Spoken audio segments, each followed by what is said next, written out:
This is Rydo, and we're back to another live stream of Shadowverse. Today is Monday, February the 22nd. So, still slightly recovering from having nearly a week of just being out of order, as it were, as far as power being out and just not being able to stream for all of last week, except for Friday.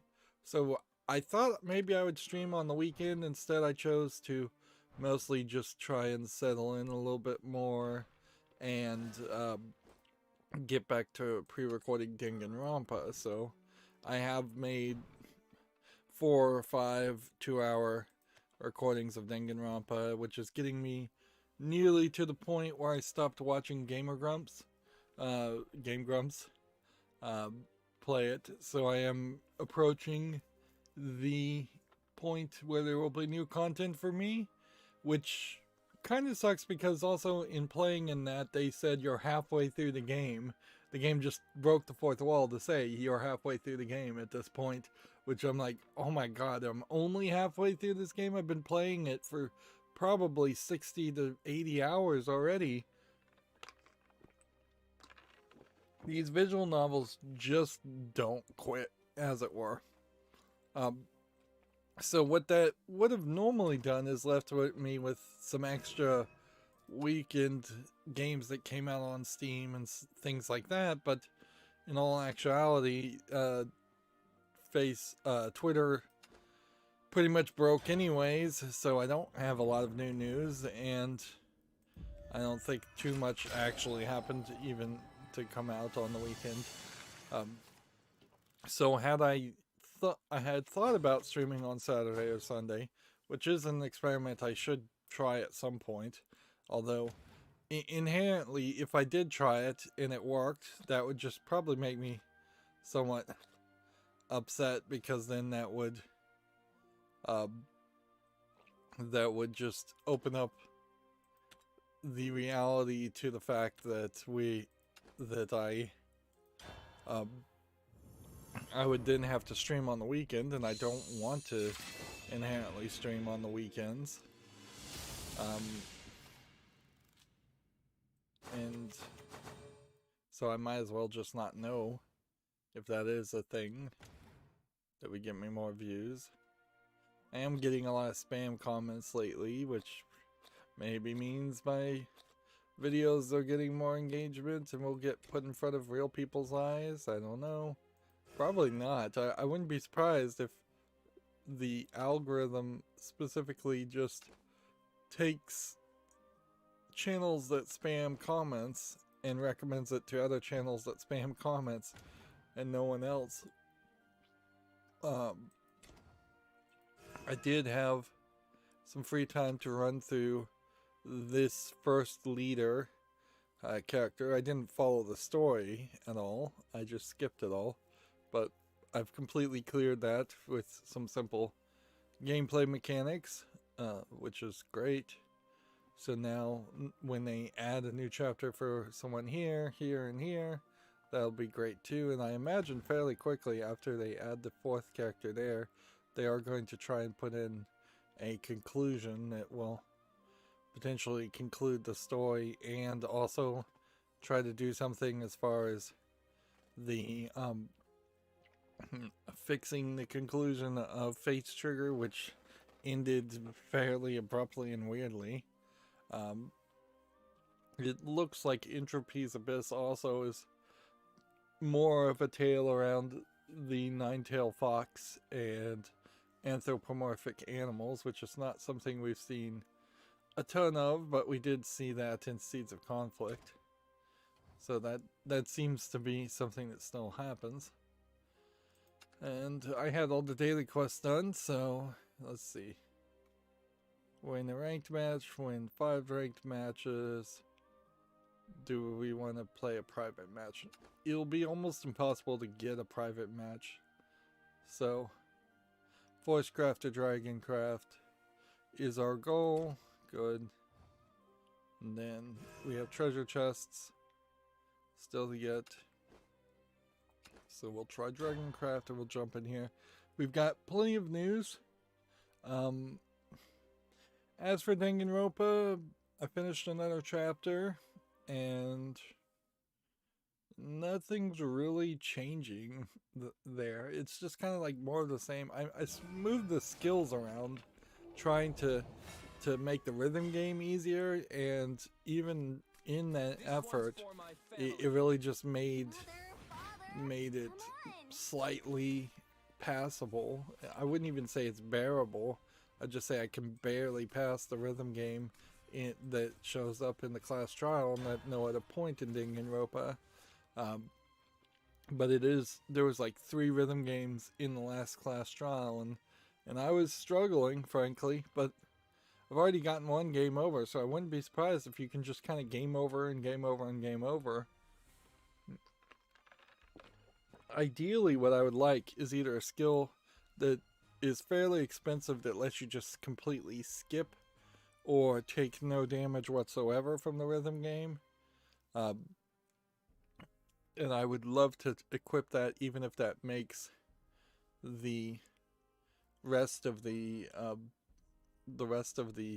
mini games in the class trial more difficult, because I don't have helpers there, helper skills enabled. Then, which that definitely was the case, is I disabled a couple of helper skills for some of the other mini games, and then those mini games became incredibly more difficult, with leading edge shots needing to be taken with the truth bullets in the minigame. Because, so like the target, let's say it was in the center of this circle, the target would always move, and normally you would shoot maybe slightly ahead of it, and assuming a bullet is almost instantaneously to hit the center of a circle. Now, without the helper things, it's moving like fast enough that you're kind of needing to shoot over here so that it will be where it needs to be when several seconds pass. It's definitely hard to talk about Danganronpa without spoiling anything. And I'm not 100% sure that it isn't the case that we will eventually get away from the murder mysteries and just hit into the bigger narrative. And it does feel like there easily could have been a split between the standard murder mystery gameplay mechanics and the actual larger narrative of whatever is really going on in Danganronpa. And I suppose if you were going to make a manga or an anime based on that concept, it might very well have affected that. See, when you think of like Detective Conan, there is this longer narrative in Detective Conan that a high school super genius detective gets poisoned with some kind of pill, and it turns him into a little boy, and he's trying to discover like the secret organization that poisoned him and get his old body back. And he's also trying to maintain or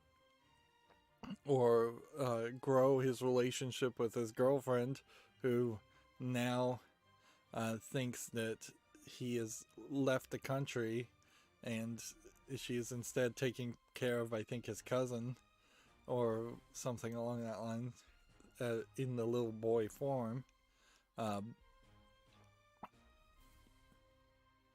But in actuality, with Detective Conan's storytelling, that backstory is barely the smallest of connecting tissue. I think they move that story forward maybe once every 3 or 4 entire seasons of the anime series, and every single episode really is pretty much the same otherwise. It is a very bespoke, very separated murder mystery in Detective Conan, and I like it for that, certainly. And you don't really expect the main story to ever wrap up. If it does wrap up, it'll be because Detective Conan somehow stops being popular after decades of being popular, and or the creators is dying. If they do want to wrap it up, that they'll make a movie about it, and it will be a big cinematic event to wrap up the story. But until that point, there's really not going to be any major changes. They might introduce a new voice actress and a new character to represent a new voice actress or actor. That's about it.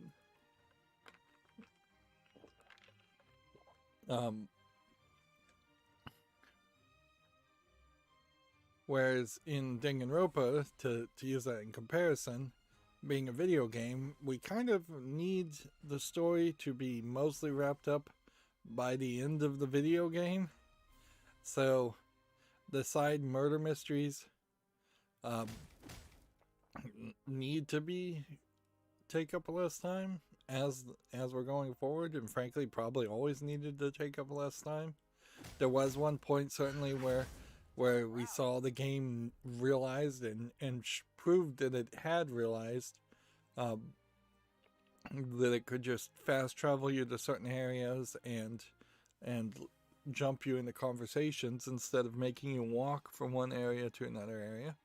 There's also several points where one character is voice acted or one character is partially voice acted, where it definitely feels like at the halfway point they started running out of budget for voice acting, which, yeah, the whole game feels like it was designed almost episodically and released in parts, which it's too old of a game for that really have to been the case, particularly since it was a PSP game.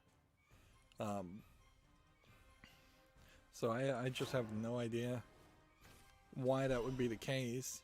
It feels like they maybe had all the animation done, and then they hired voice actors and just in generally unbalanced the whole game. Interesting. Well, that might work, I suppose. So, yeah.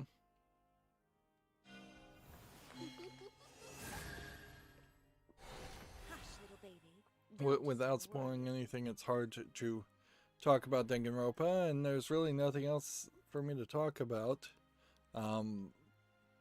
I desperately need to find extra time to kind of settle things and clean house, and literally clean my house, which I think I'll do mostly after today. Yeah, later today after streaming.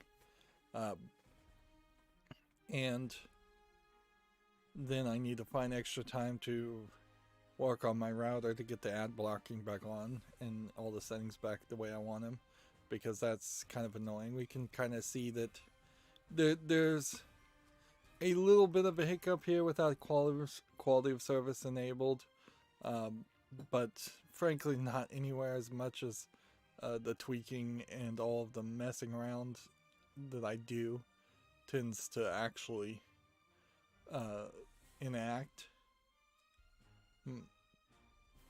So there is probably a decent argument to be less aggressive with deep packet inspection, quality of service type protocols. That could have been what caused the old router to burn out, although frankly it just seems like the truth of the matter is that it was a case of the game, of the router just kind of burning itself out through use. And very possibly wasn't anything I did, because frankly I was starting to have problems before I made any changes.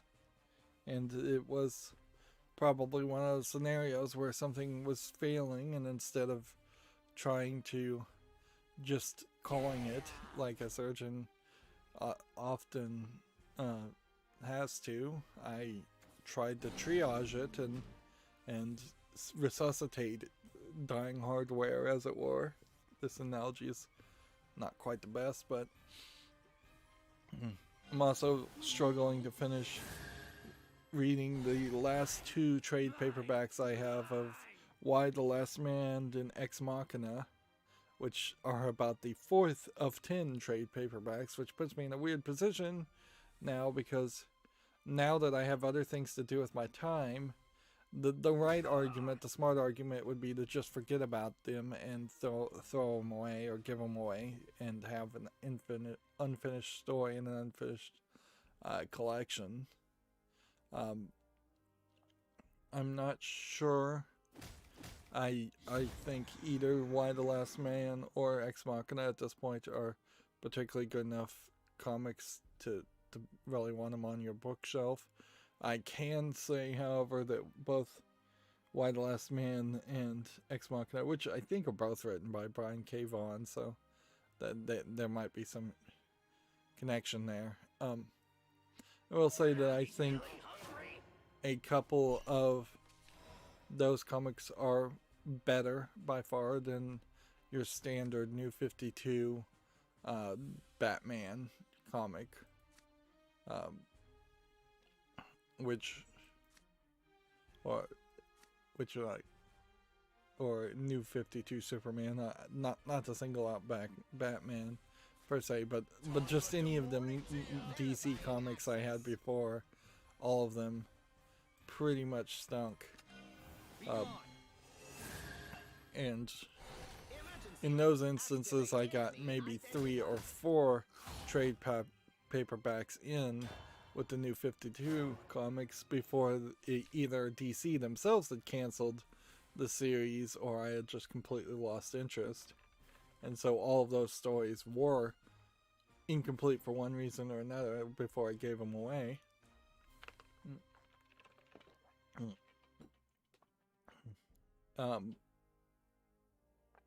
Whereas, like, the Watchmen series I still have on my bookshelf, and the Sandman series. I did read the Dead Boy Detective Sandman Presents spin-off story, but that wasn't written by Neil Gaiman, and that was unimpressive. Although, frankly, reading it years after reading the Sandman series is not super useful either. One thing I will say about Ex Machina is that if we'll do a brief talk about old comics, Ex Machina is very much set around George Bush era politics, George Bush Jr., not Sr., and New York politics and 9/11. So there's kind of a ever-growing gap in history and in time between whenever you would read Ex Machina and when it was kind of set and how impactful it would be.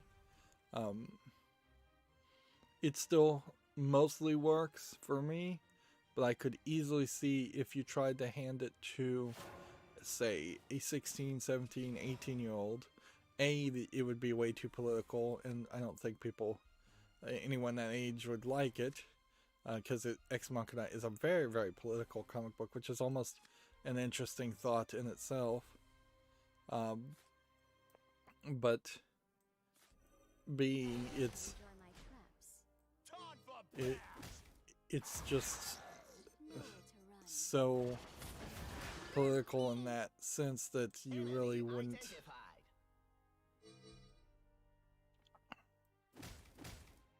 you just really wouldn't see a lot there to interest you. There's a lot of talking. Both of Vertigo comics and both in that instance seem to be willing to show nipples and cuss a little bit more than you would see, which you wouldn't see that at all probably in a Marvel or DC superhero comic. But it's not done to any major amount or major effect, really, because like it is a comic book in the end of the day, and certainly with the advent of the internet, you can see a lot more cussing and a lot more nudity at any point you choose.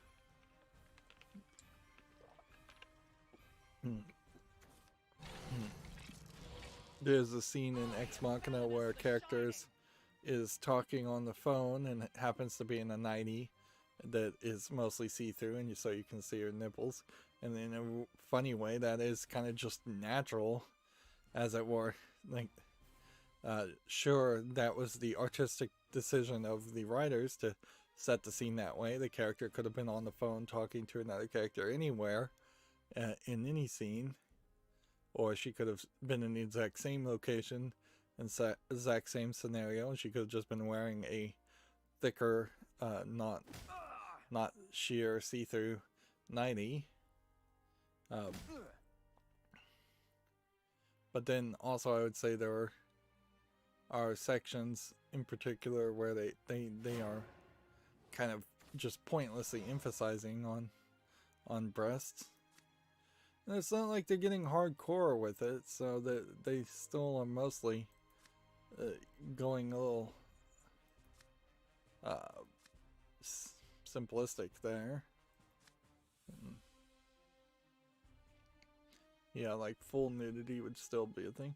Y: The Last Man, also, if I can do a brief comic review, still I am very uncertain as to whether this is not a story that is designed around just hating women.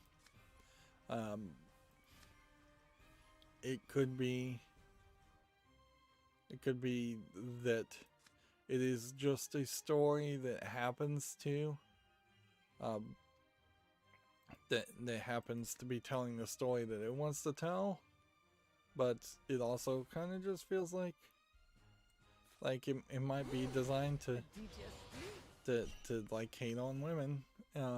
There's a lot of I guess inherently, when you create a world where there's only one male character, every other bad guy in the story is by de facto going to be a female, and so that might be a corner that they painted themselves into. But there also aren't too many good girl characters in the story, and like the one really good girl in the story dies fairly quickly.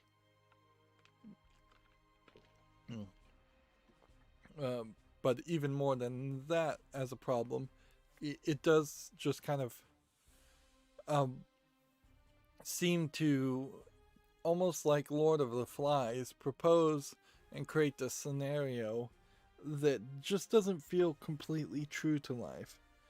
If 50% of all life, if the entire male population of all mammals died, sure, that would be terrible and have major long-running effects. But the way Y: The Last Man presents it is that almost instantaneously all of the women are completely helpless and starving to death, and they can't like turn on the electrical grid, and they can't apparently run tractors and farming, and they can't run a government, they can't maintain armies, they can't do anything, which frankly just seems a little silly in my opinion. That I've seen plenty of self-capable women out there that could take charge and lead other women to actually accomplish and run a society, even if they were all affected. The general idea of starvation, if half of your population dies, is kind of crazy in the first place. Like, there more than likely are enough rations on any shelf or cans on any shelf to keep people fairly well fed for 6 months to a year, if properly distributed. And so half your population, you double that time.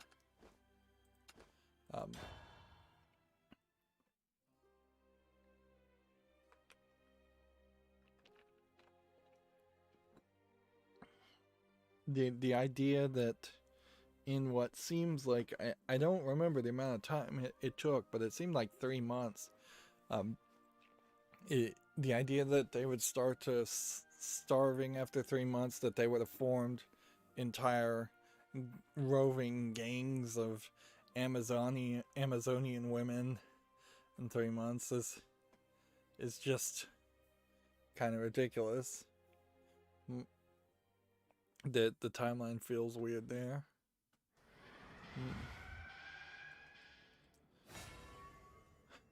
So yeah, it is very possible that I would end up reading Ex Machina all the way through and Why the Last Man all the way through just to kind of hate it. There definitely were some comic books like that in the DC comic books I read after originally, where I was kind of getting into them and kind of liking it, and then all of a sudden it either just abruptly ends or it ends on kind of a sour note that I was just not really interested in that.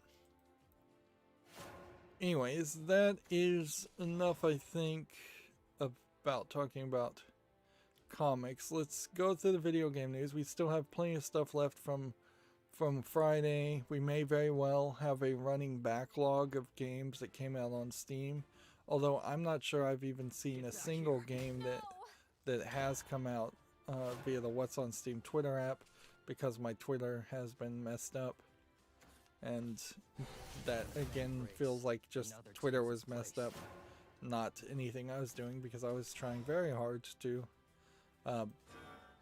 disable any trickery there.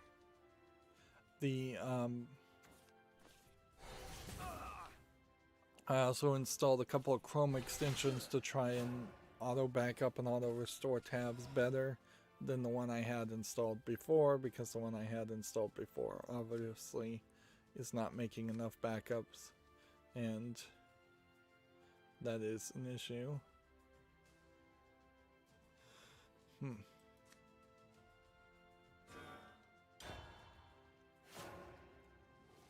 So Insomniac Games has this tweet, "Welcome home," and this is a character named Drew Murray, who's a game designer. He made games like Sunset Overdrive, Ratchet and Clank, and Resistance. So he's rejoining his friends and former colleagues at Insomniac Games as a principal designer. That takes me to my 7th job title now. So apparently he was working somewhere else and decided to go back to Insomniac Games. Which, in a weird way, you almost never want to see that.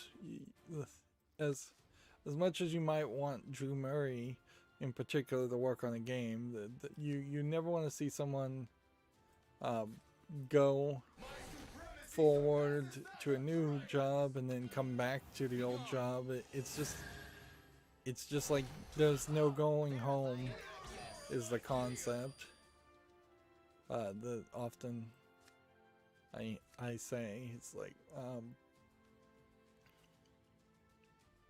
that does feel like he is pretty much just backtracking on his career, or he couldn't succeed in his new location.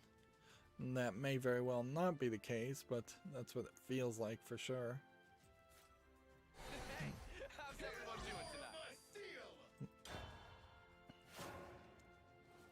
And that certainly is not much news unless you really know that character, which is a big if.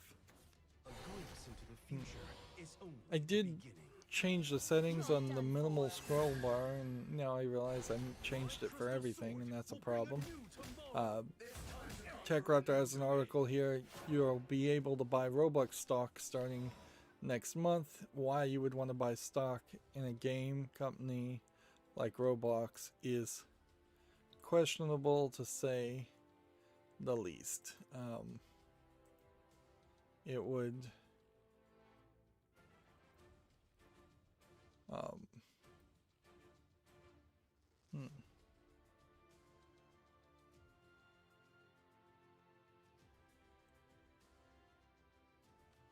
yeah, I would be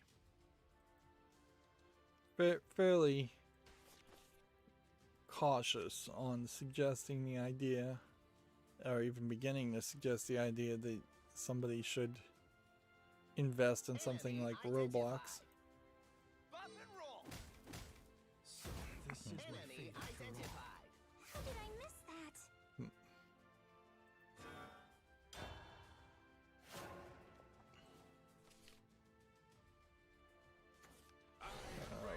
Let's see. Studio Madhead is working with Fall Guys, so Cupman and Mugman skins are going to show up amongst also a costume piece and some emotes for 5 crowns. I don't know how much 5 crowns is as far as what I assume is a premium currency in Fall Guys.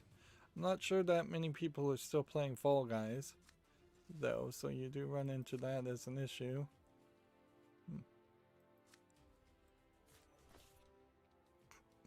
Alright, Clash, deal 1 damage to the leader, restore 1 defense to your leader.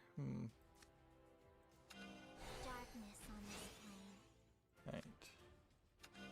It won't be long now. Welcome to the world of endless. How's this? To the depths of the abyss. This bears further study. So, yeah. If anything, I would say that the Cuphead game, like Cuphead 2 and the Cuphead DLC, I guess Cuphead 2 hasn't even been announced yet. The Delicious Last Course DLC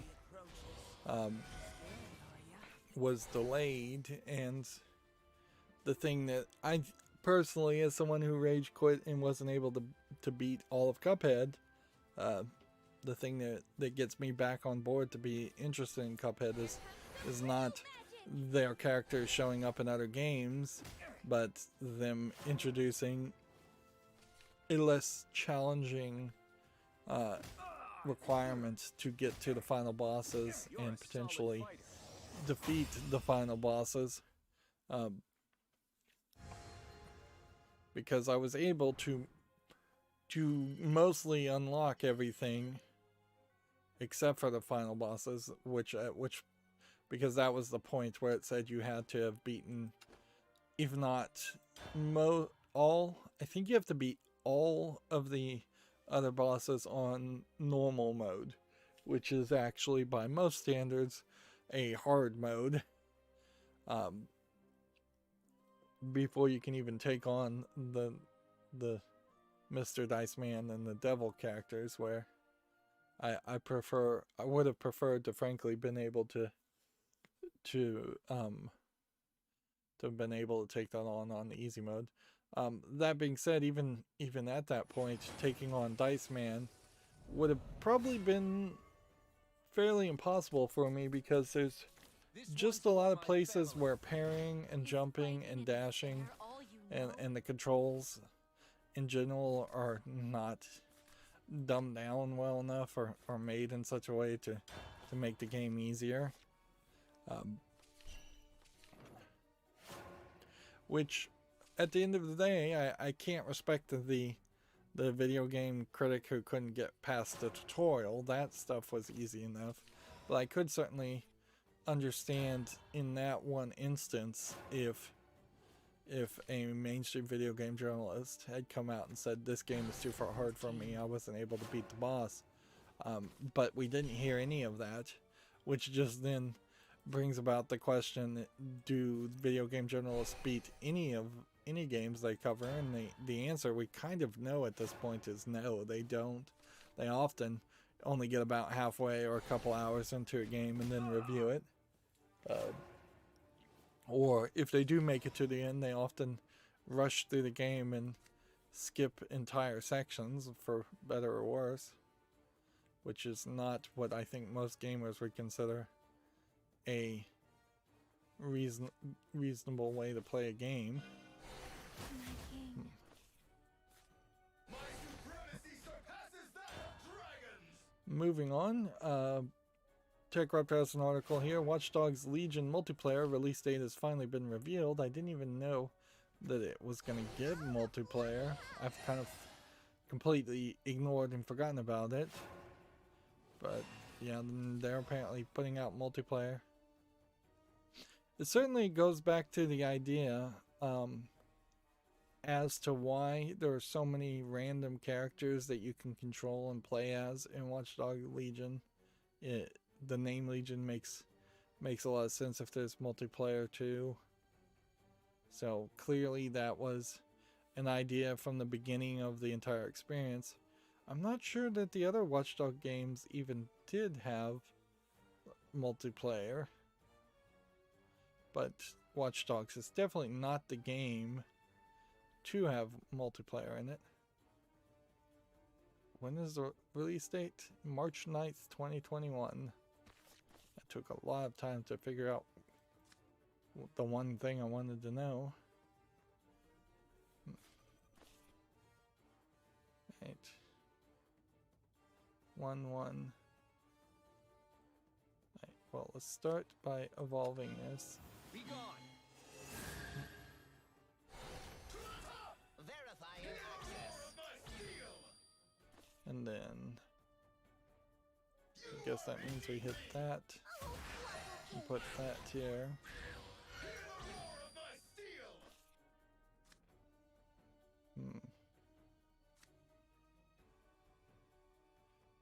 Do I want to automate Vanguard now?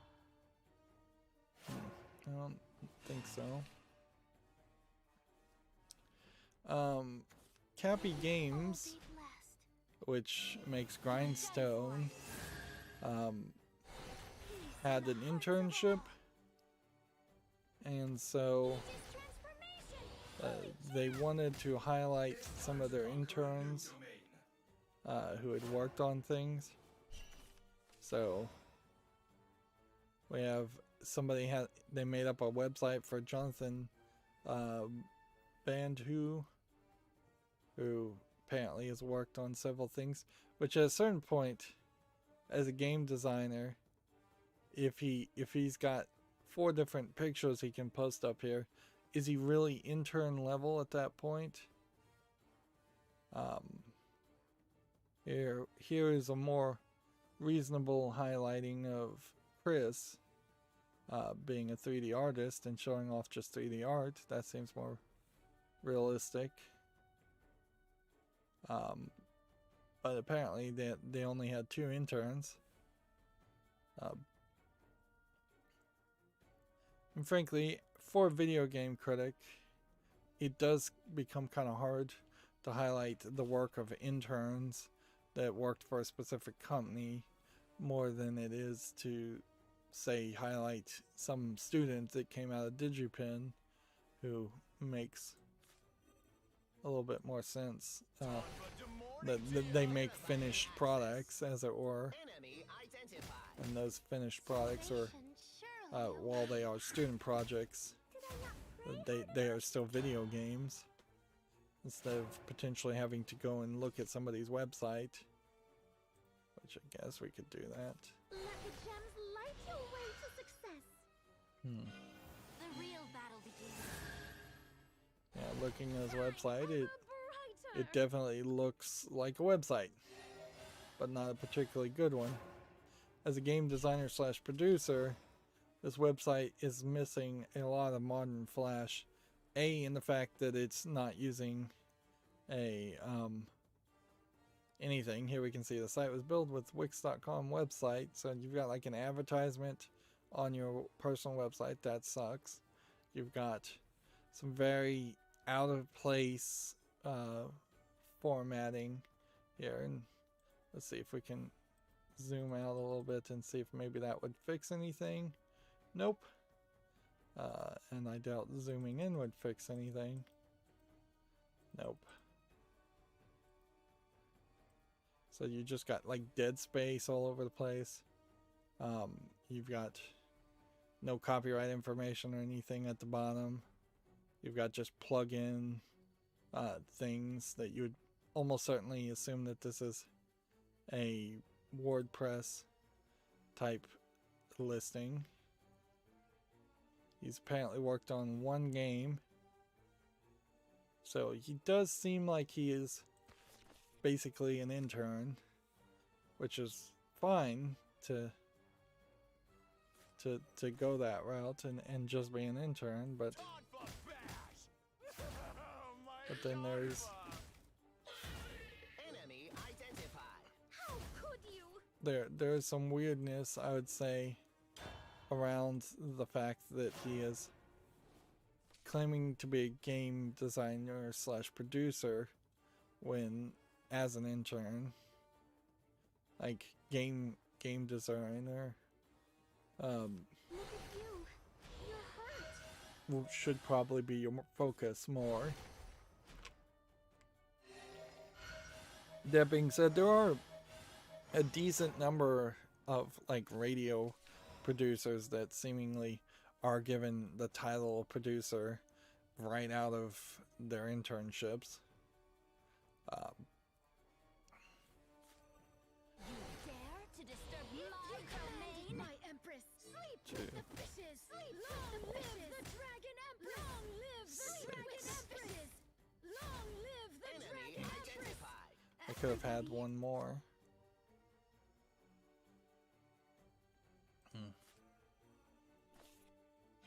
These weapons are for hunting dragons. So yeah.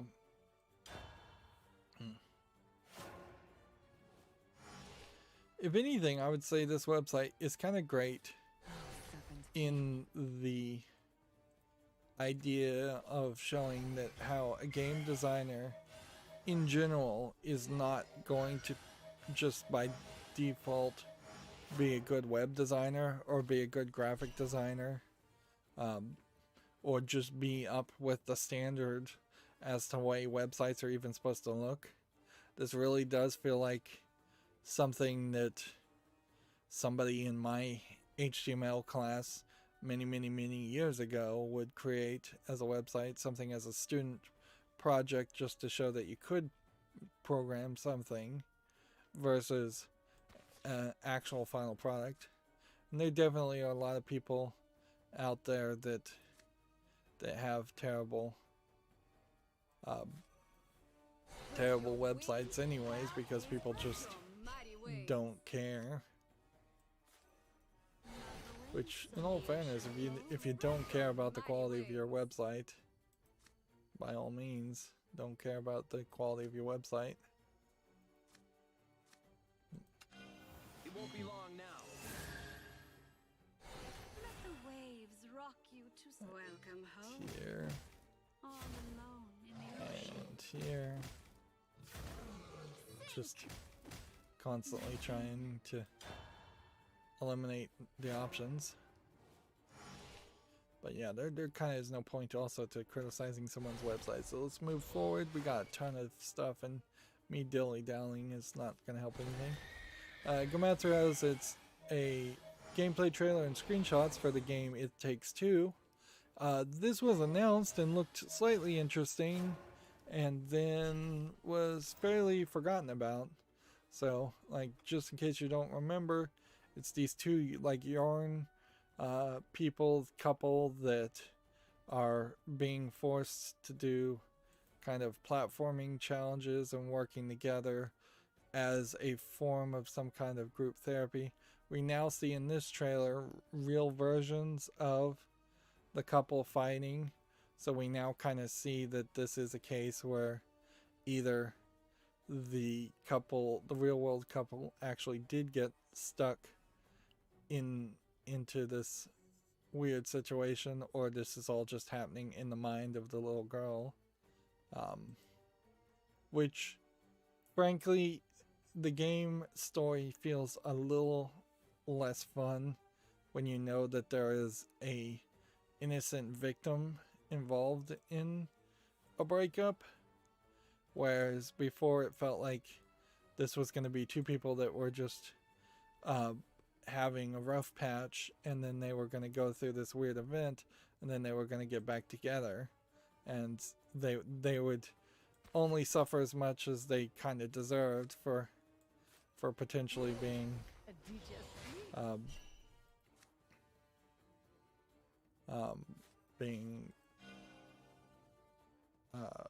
I don't even know what the right word would be. Pains in the butt, or being contrarians. Yeah. Yeah, it feels definitely different when it's two people suffering because it's their own fault versus a third person, innocent child, suffering because of the relationship breaking up. And once you throw in the child, then the trailer that originally showed this looking like it was just going to be a kind of fun comedic experience takes on this whole different feeling. Allow me to test your worth. Spread your mighty wings. Can we do anything?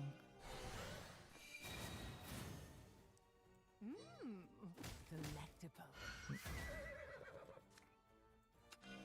Time to say goodbye. You will not stand in my way. The possibility I survive this seems Our leader remains very low.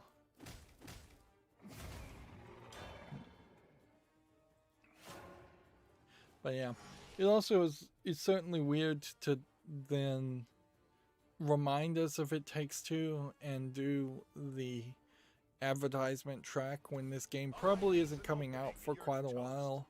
And I don't know, maybe in 2021 there won't be a lot of competition, so it will make sense to trickle out announcements between the handful of AAA games or AA games or single A games that come out in 2021. But if anything, I think it might just benefit everybody to just kind of chill on the advertisement in general, and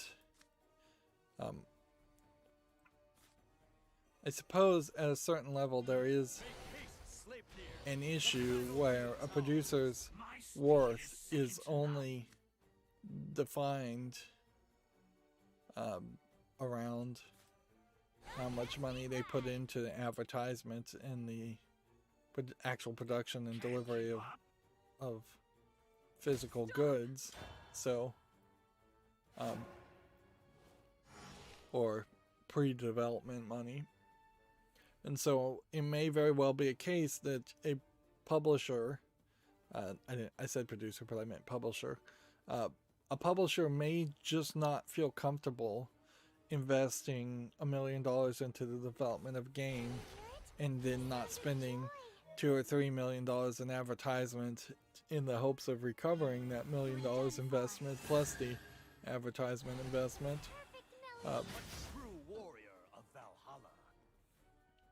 So publishers may just demand advertisement in the same way that we've seen publishers often demand things get released on their release date, even if the games are horribly unfinished. Double the attack and defense. Well, if I could do that. Heaven's glorious works. It's not gonna save me though. You're on the air. No. That and that. TechCraft has an article here. Every unfulfilled promise of Cyberpunk 2077. At this point, this is kind of like beating a dead horse, but they are talking about last gen consoles are the focus, the E3 2018 demo, the Live City NPCs with a handmade routine, more customized 5, and purchasing more customizable V, and purchasing apartments, missing combat features, the police, weather effects,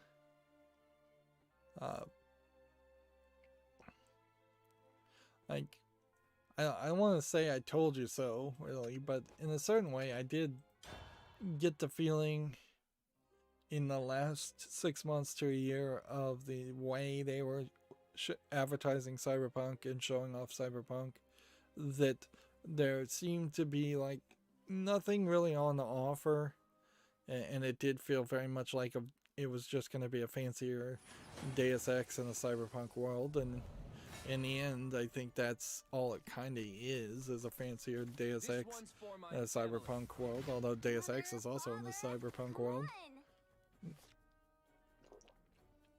But I could definitely tell the hype was getting insanely high, and some of the visual implied promises from trailers were not really going to be met, or some of the trailers and implied promises really just did not coalesce into something that could have actually been a game. They were snippets and cool scenes, and that's it. Like, it is shocking even now that the story of Cyberpunk 2077 is completely unknown to me, which just tells me that it wasn't interesting enough for people either to be mad at it or to be happy with it. The thing that most people I've heard talk about Cyberpunk 2077 is the vast amount of sex toys in the game, and it's like, all right, you can have that, but if you're putting that all over the place and that's your focus, then you're probably better off just making an adult game. Which at a certain point, that probably would have been a bolder move. After coming off of the effects of The Witcher 3, had they said, no, we're just straight up making an adult-only game. This game is all going to be about sex. This is just a sex game. We're not going to try and wrap it in any higher-minded mentality or anything like that.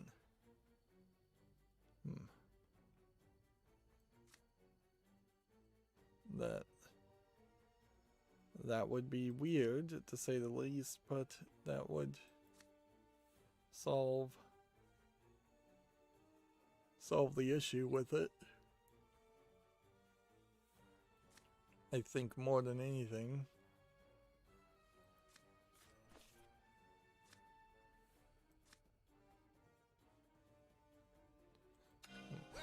Settle down, would you? Yeah.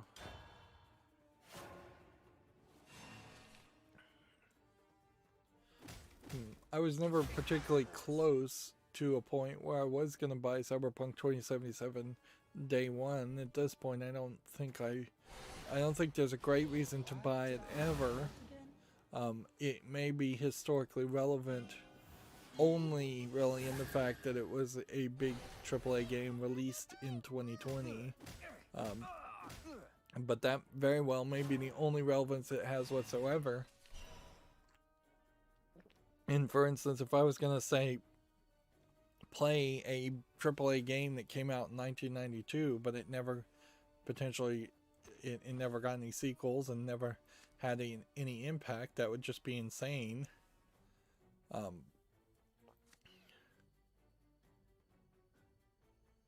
it's the 5th turn, yeah. Bluest water.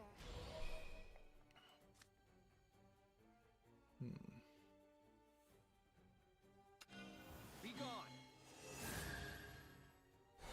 So yeah, To make the world blue, color yourself.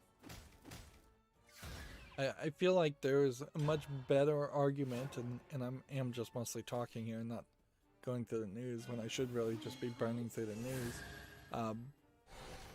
There's a much better argument to play something like the Metro series, Solid fighter. which is lesser played and lesser known, but at least there's a series there, and it has a long-running relevancy. There might honestly be an argument to straight up just playing a adult porn parody of something like Cyberpunk 2077 instead of playing the real game. Or the best argument would definitely be play the next Deus Ex game that I haven't gotten around to playing, which is Mankind Divided, instead. Or go back and play Deus Ex 1 and 2, which are the very old games. And they could definitely have done for a remaster. Moving on though, we have a game on Steam here called Survival Engine, which is just a survival game with low polygons. It's free, English only, so when you have something like that for free, you can kind of see how easy it is to have those kind of elements in your game.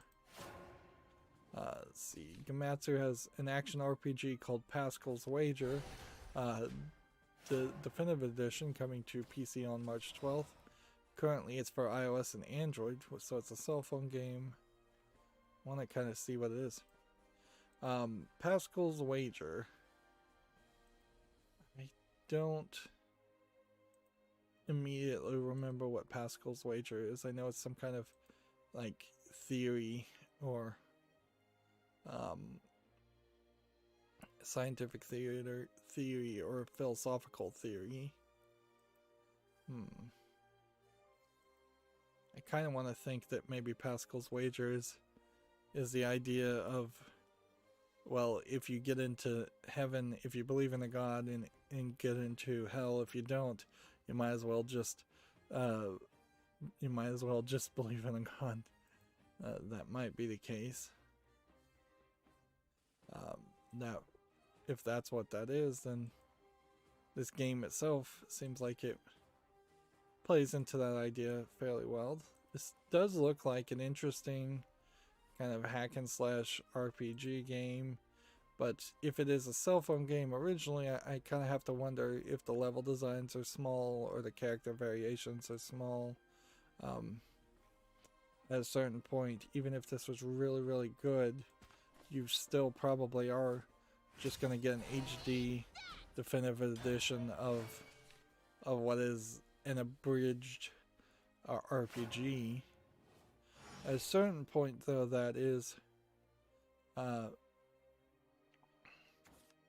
that might be ideal, though, because there are definitely instances where I would have appreciated having an abridged RPG to play instead of the usually extremely long-running RPGs. It is, I assume, also not very well known because I've never heard of Pascal's Wager as far as a cell phone game, and if there was a massively interesting looking cell phone game. Here we've got more screenshots on the Steam page. If this was a really well known or really well designed cell phone game, people would have talked about it. It's from a developer that I've never heard of and a publisher I've never heard of. And yeah, it's very zoomed in, which would make sense. You've got almost an upskirt shot on this character, so it might go a little bit lewd, but probably not that much. This might be more of a boss rush mode, or it might feel more like a boss rush mode than a RPG. Guess I can go ahead and just put that on the following list. And let's see.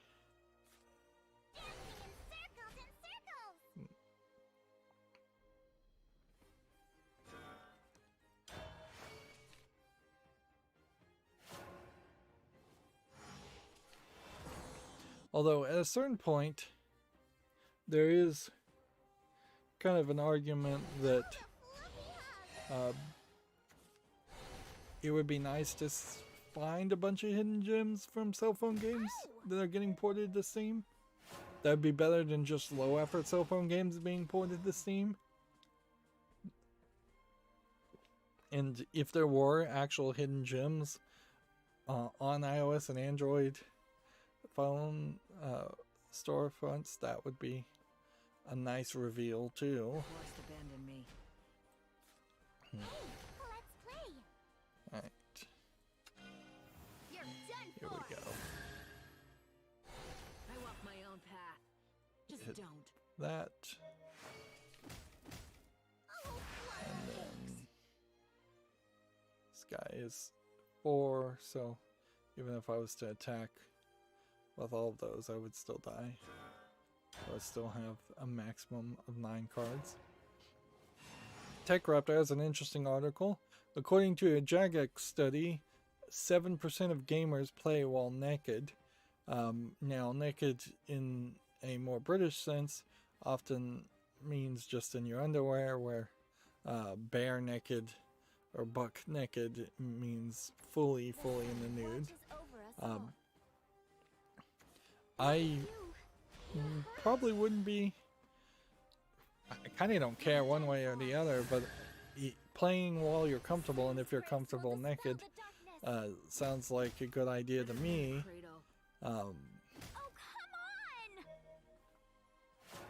Let's see.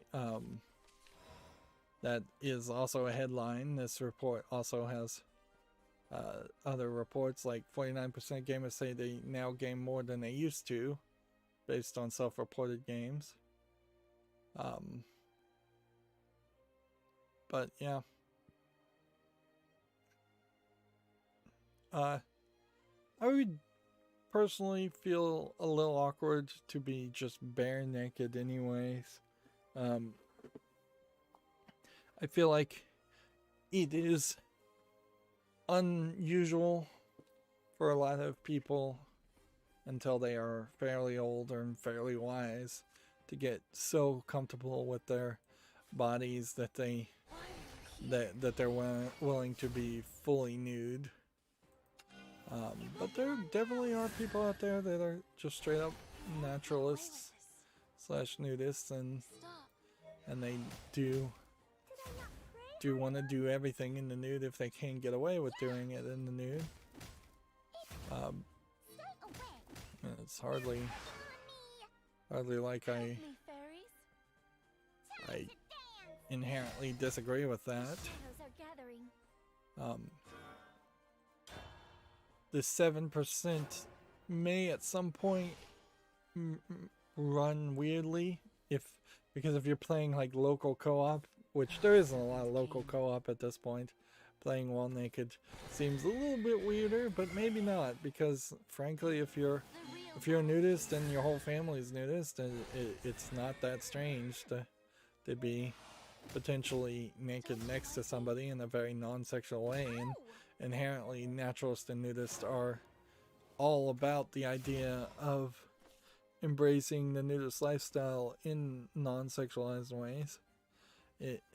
There is a bit of a clash, personally, as someone who is a bit more of a pervert than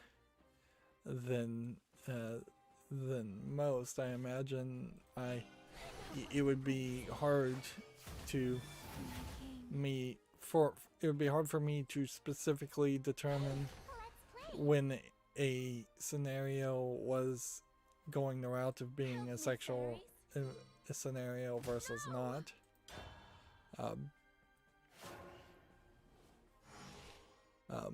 And of course, streamers can't play naked, at least on most sites. Maybe there is a decent amount there.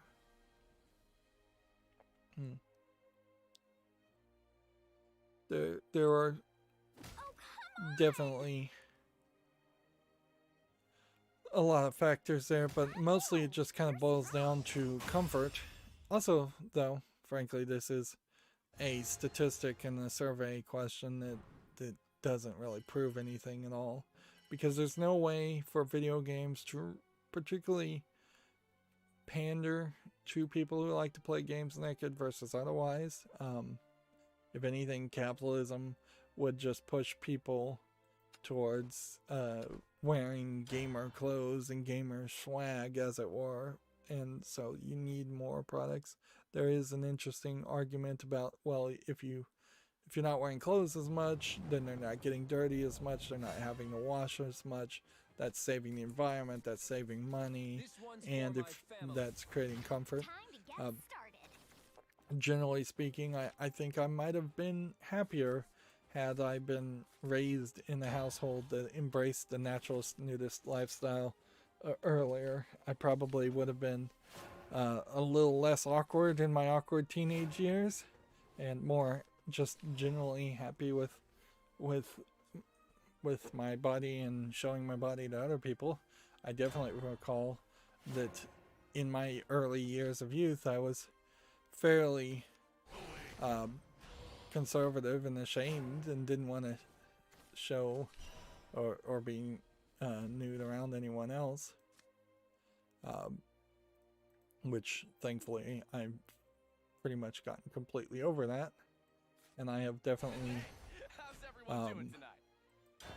enjoyed that. The don't giving a F attitude is really, really nice when you're comfortable with your body and you can just say, hey, I want to do this, or I want to go bathe in the sun, or I want to wear this revealing clothing. I don't feel like anybody is particularly benefited from the often religious-based reasons where to be forced to cover up large swaths of your skin. But I can also certainly see somebody stopping at shorts, stopping at a tank top, and feeling comfortable in that level of dress. I have a hard time believing very many people are actually comfortable wearing like a burqa and completely covering themselves up, but a lot of that is nurture, not nature. So I could certainly understand people thinking they feel more comfortable that way.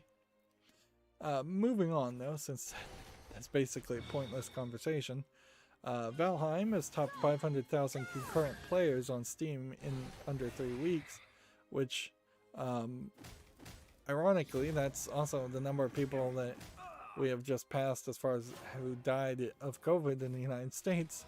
So, yeah. For every person playing Valheim, there's a dead person. Which that's an unfair comparison by me. Otherwise, this new story just really points out that Valheim is succeeding fairly well, which good for it.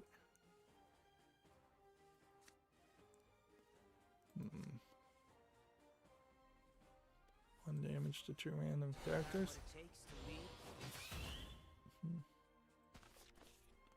And then that.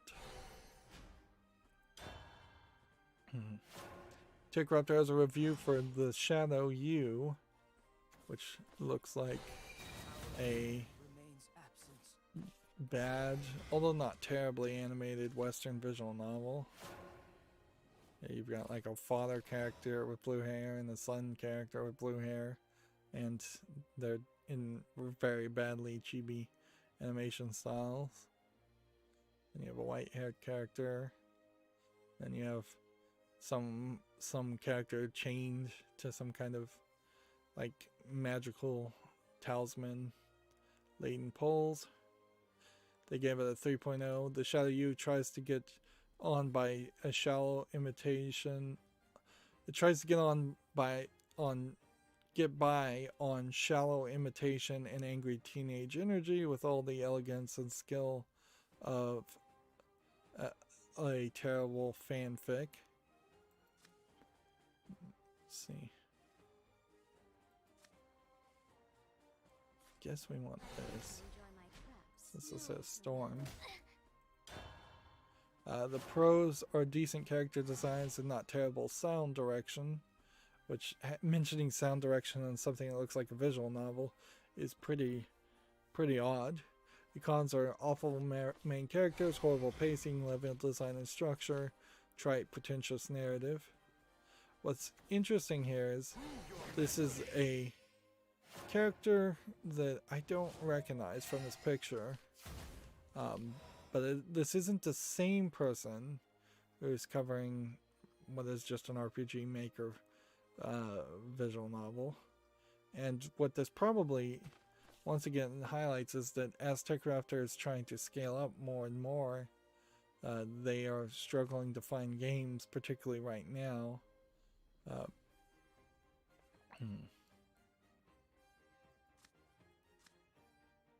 Let's see, do that, and then do that, and then go ahead just evolve that. So it puts another character on the field.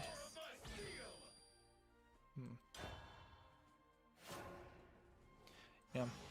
If anything, I think what happened here is that Techraptor in particular scaled up very highly to try and anticipate a lot of games coming out before the pandemic, and now they have just a ton of people that they're going to have to throw at some of the worst Steam games so that they have anything to do just to keep them paid. Unless they're going to start doing retrospectives, which, I mean, certainly that would be my case too, is if I was trying just to, play new games, I would definitely be in a problem situation right now. Let's see. No dragon can take my prey. Techraptor has an article here. RetroArch Open Hardware is the team's attempt at a RetroArch console. And apparently this is specifically focused around playing Nintendo 64 consoles. You can see these are 3D printed cases with a circuit board in them. There's an interesting argument here specifically for the Nintendo 64 hardware that that does seem like it would make more sense.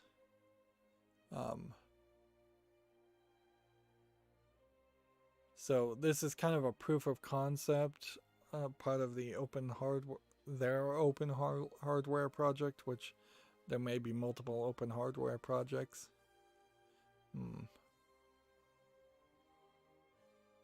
Like, it seems like what this really does, though, is it's just dumping and reading the Nintendo 64 device as a mass storage volume device. Which that's not going to be particularly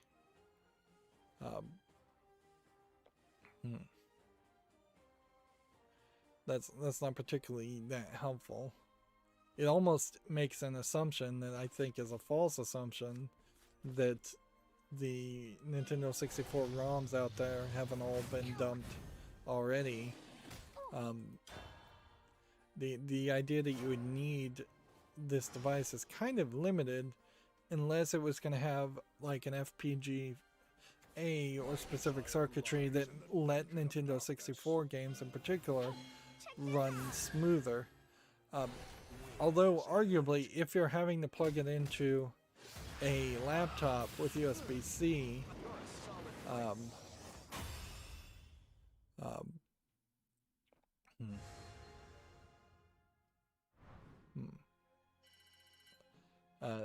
if you're having to plug it into a laptop with USB-C like this, then the laptop probably is already powerful enough to run any ROM of a Nintendo 64 game anyways. So this is only potentially useful if you wanted to pull out the save game of your specific Nintendo 64. If you don't care about your save games, you're way better off not trying to get one of these devices once they're available, if they ever are available, which they probably won't be, and instead just getting ROMs through some other source and pulling things off that way and just playing the game that way.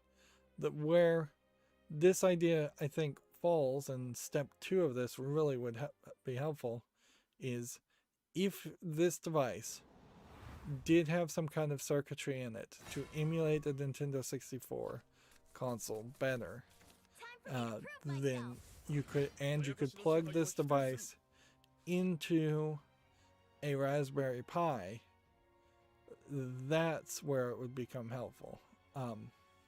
And at a certain level, if this device is either designed specifically well enough to run Nintendo 64 games perfectly and emulate them on Raspberry Pis, you probably could put some other code into it and some other circuitry to start hitting things like full Dreamcast emulation or PlayStation 1 or PlayStation 2 or even PlayStation 3 support. At a certain point though, you might have to make multiple versions of something like that, and there might be multiple plug and play things. Yeah, I don't know if I plan on getting too many more Raspberry Pis, but there is a Raspberry Pi project I was thinking about where just making a karaoke machine might be an interesting idea. Although a karaoke machine versus a karaoke game are very different things. One would just play the music and put the words on a screen, where a karaoke game would actually try and rate how well you sung. And but getting a real karaoke machine still is slightly as expensive, if not more expensive, than getting a Raspberry Pi. Although at a certain level, if you have to have two microphones to amplify the voice and sing the karaoke, then and a monitor and all of that, a modern like karaoke machine might be slightly cheaper once you have to get all those components together, or it might be in a more streamlined, slim package. Of course, you can definitely get toy karaoke machines, and they work fairly well.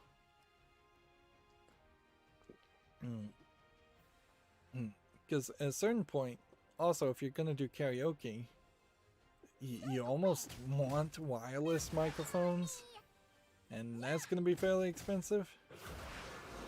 But you would want to be able to jump around and hold the microphone in your hand. And with a wire, that just confuses the whole issue. Much like how the Nintendo 64 ROM dumper, which is pretty much all it is, confuses the issue.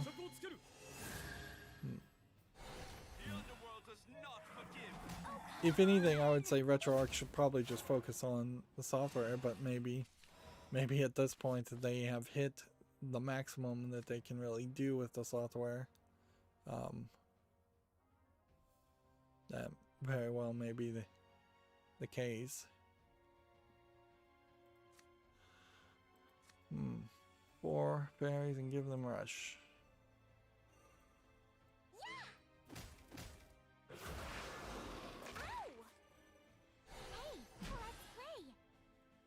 One, 2, 3.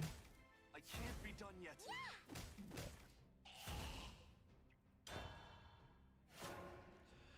Check Raptor has an article here. Mike Bithell, I guess that's Bithell, talks about his dream Star Trek game. This is a interview with somebody. I don't know who Mike Bithell is. A veteran of the indie game video game scene.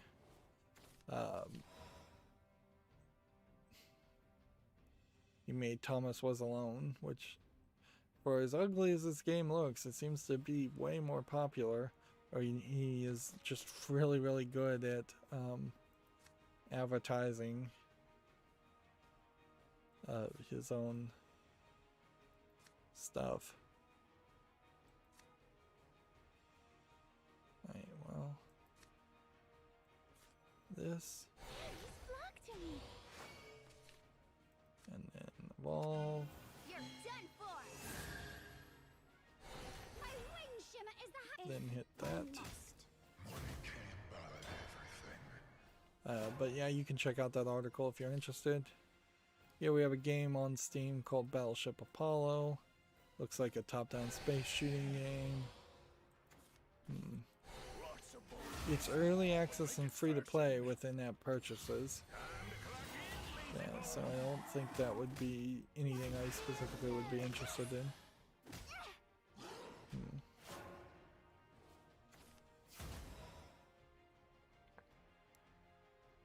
yeah, I didn't deal with the issue specifically of tabs suspending on their own. So I'm still kind of in a weird position there, where I don't know why tabs are specifically suspending when they shouldn't be. For you. Ow! You're strong. Says use the native tab discard API.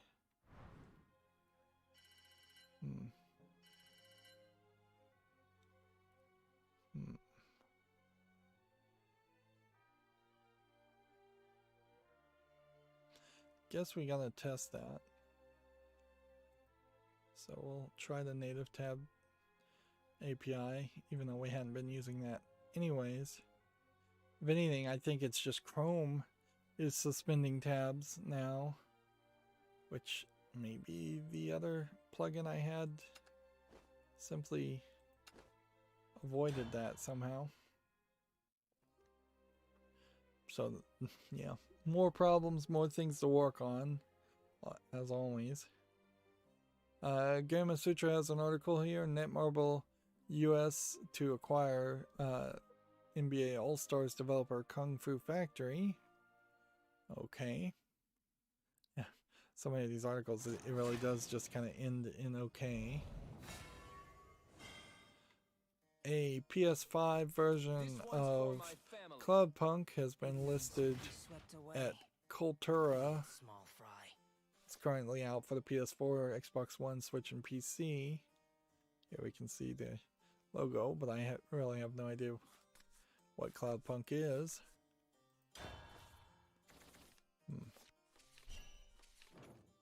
Let's see. Let's see. YouTube has a blog that says investing to empower the YouTube experience for the next generation of video,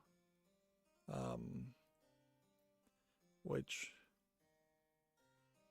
I guess maybe they're gonna try and introduce chapters as they pull down instead of focusing on chat as much. You'll introduce a new add-on package with 4K streaming, offline viewing, and unlimited concurrent streams at home for YouTube TV, which nobody really cares. Apparently, music is going to be more focused on, focusing more for children. These are very generalized. YouTube Shorts is going to be more focused on. They definitely are trying to get play follow the leader with TikTok. I'm just scrolling here, of course. Helping creators build businesses. Yeah, sure. Shopping for the next generation. And so maybe they're going to try and start putting more specific ads.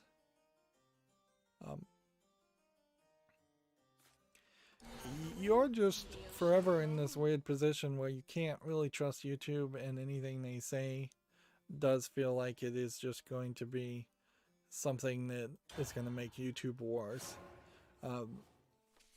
YouTube hasn't had any real breakout hits lately, and so it becomes very, very hard to put any trust that they've got any new ideas that would be particularly good. And people don't tend to like things or want things until you show them and prove to them that what you're offering is good.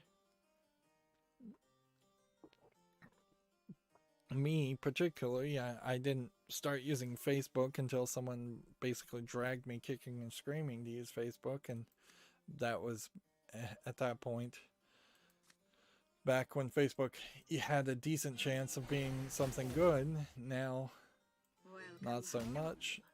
Twitter can be incredibly awful if you don't heavily curate who you're following.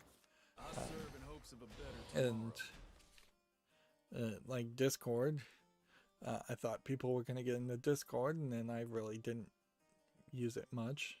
Pretty much the problem is all of these new services and any new website offering anything new is just cutting into my time for playing video games, which is the one thing I actually do want to do. So I don't want new distractions.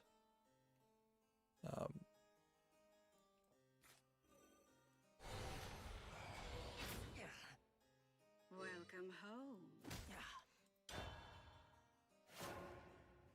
home. Libretro has this low-res Inex, a new fantasy console core, which I wanted to look at. It seems to be mostly around the idea of, well, this is like programming. It seems to be mostly around the idea of showing old games.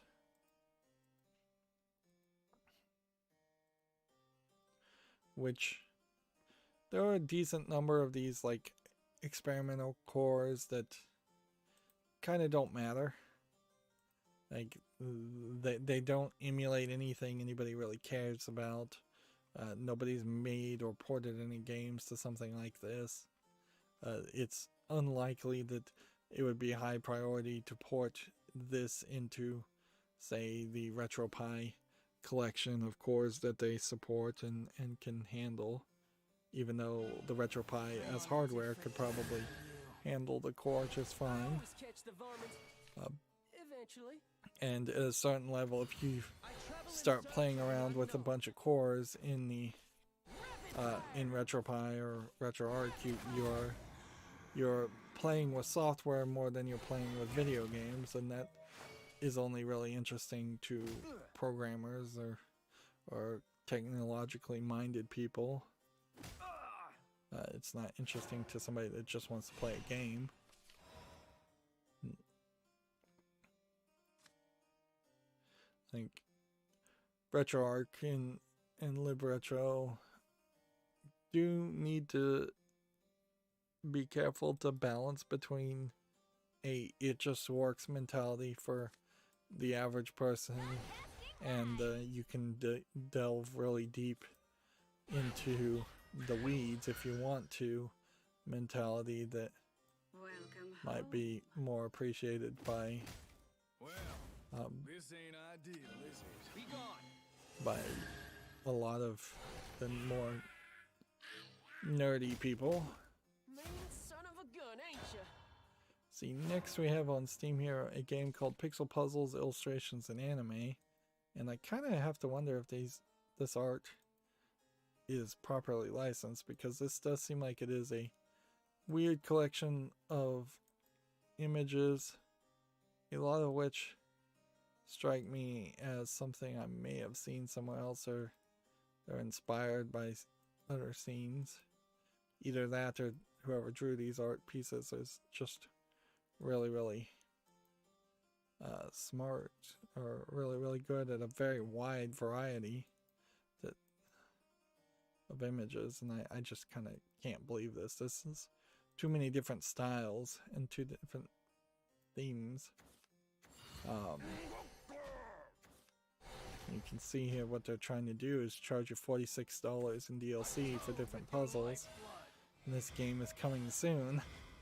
Which, do you need a coming soon for a puzzle game? No. Big news.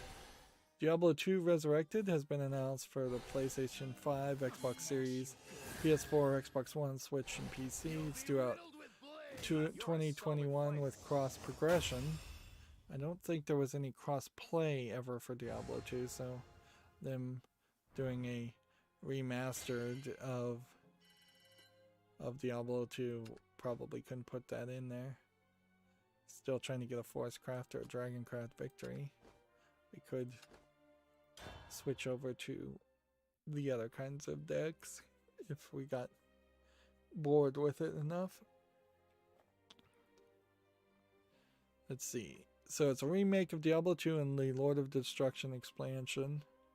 They will be able to switch between the new graphics and the original graphics with the touch of a button. Now, the question here, more than anything, is will it have controller support? Because if it doesn't have controller support, well, then you're just playing Diablo 2 the way you pretty much would have played Diablo 2 originally. It wasn't until Diablo 3 that they had integrated controller support. Time for me to prove myself. Prepare for defeat. It's hard to frankly justify ignoring the sins of Activision Blizzard to go back and play Diablo 2, particularly when you know that a video game critic in my position really has nothing to say as far as Diablo 2. You can easily, assuming that they port it well, you can easily assume that it will be the exact same experience with just better graphics of what you played last time you played Diablo 2 when it maybe first came out. And if you have nostalgia for that and want to play that, then fine. This is pretty much the experience. It's going to be a lot of clicking to the point where you might get arthritis in your fingers. And that's it. Like the graphics are going to only be can really only be touched up so much, and the hero classes and all of that are not going to really change that much. So you're probably only going to want to play as one character unless you just get super obsessed with Diablo. Now see, if this was on the Switch and it has controller support, then you've got that portability aspect. But if you're still just playing this on PC, boy, you're going to miss out on a lot of other games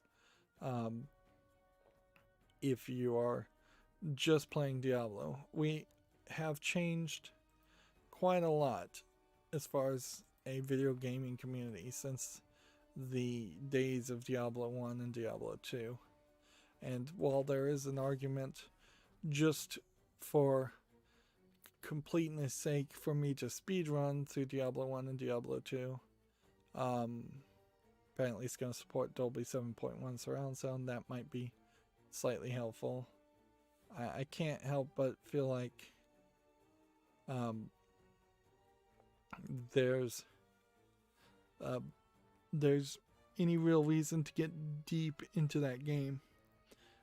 If anything, you can right now watch my coverage of Torchlight, and you have a controller version in Torchlight 1 and Torchlight 2 of a game that is basically like Diablo, without perhaps the demonic elements. So I guess if you want the demonic story, the teasers and trailers for the Diablo series has always been very story forward, when in actuality the story is fairly light. And I feel like even for Diablo 4, that is still very much what they're doing. There is kind of a famous story where the ending or the last cutscene of Diablo 2 was used as a trailer, and the creators of the game of Diablo 2 had no idea how it was supposed to connect to their gameplay at all, and so they just kind of crammed it in. I wouldn't be surprised if that is pretty much exactly how Diablo 4 is also being made, where the story and cutscenes will be just crammed into a standard Diablo experience. Plus, in all fairness, Diablo 3 really didn't add a lot to the game. There's really not a lot more to add to the game. You can just have only so many new classes unless you can create new classes, or go outside the realm of dark fantasy world. You can't have a cyborg, you can't have a robot, you can't have anything other than kind of like rogues, thieves, mages, paladins, the standard Dungeons and Dragons things. If you introduced cross classes where you are half a rogue and half a paladin, okay, that would be something that maybe changes things a little bit. Or if you merge the skills, or if you have it where any character can have any skill from any class, maybe that's something that probably speeds up the game a lot, instead of making people potentially play multiple times through. But yeah, as far as items, like, you could potentially have 10 rings instead of 2 rings, You could potentially have two necklaces instead of one necklaces, or you could have bracers instead of just entire armor. So you could have like bracers and then shoulder armor and helmets, and maybe you could have a headband on top of a helmet. You might be able to have like break up the armor so you're getting more items, but I don't think that makes the game any more interesting if there's just more variety of things being dropped.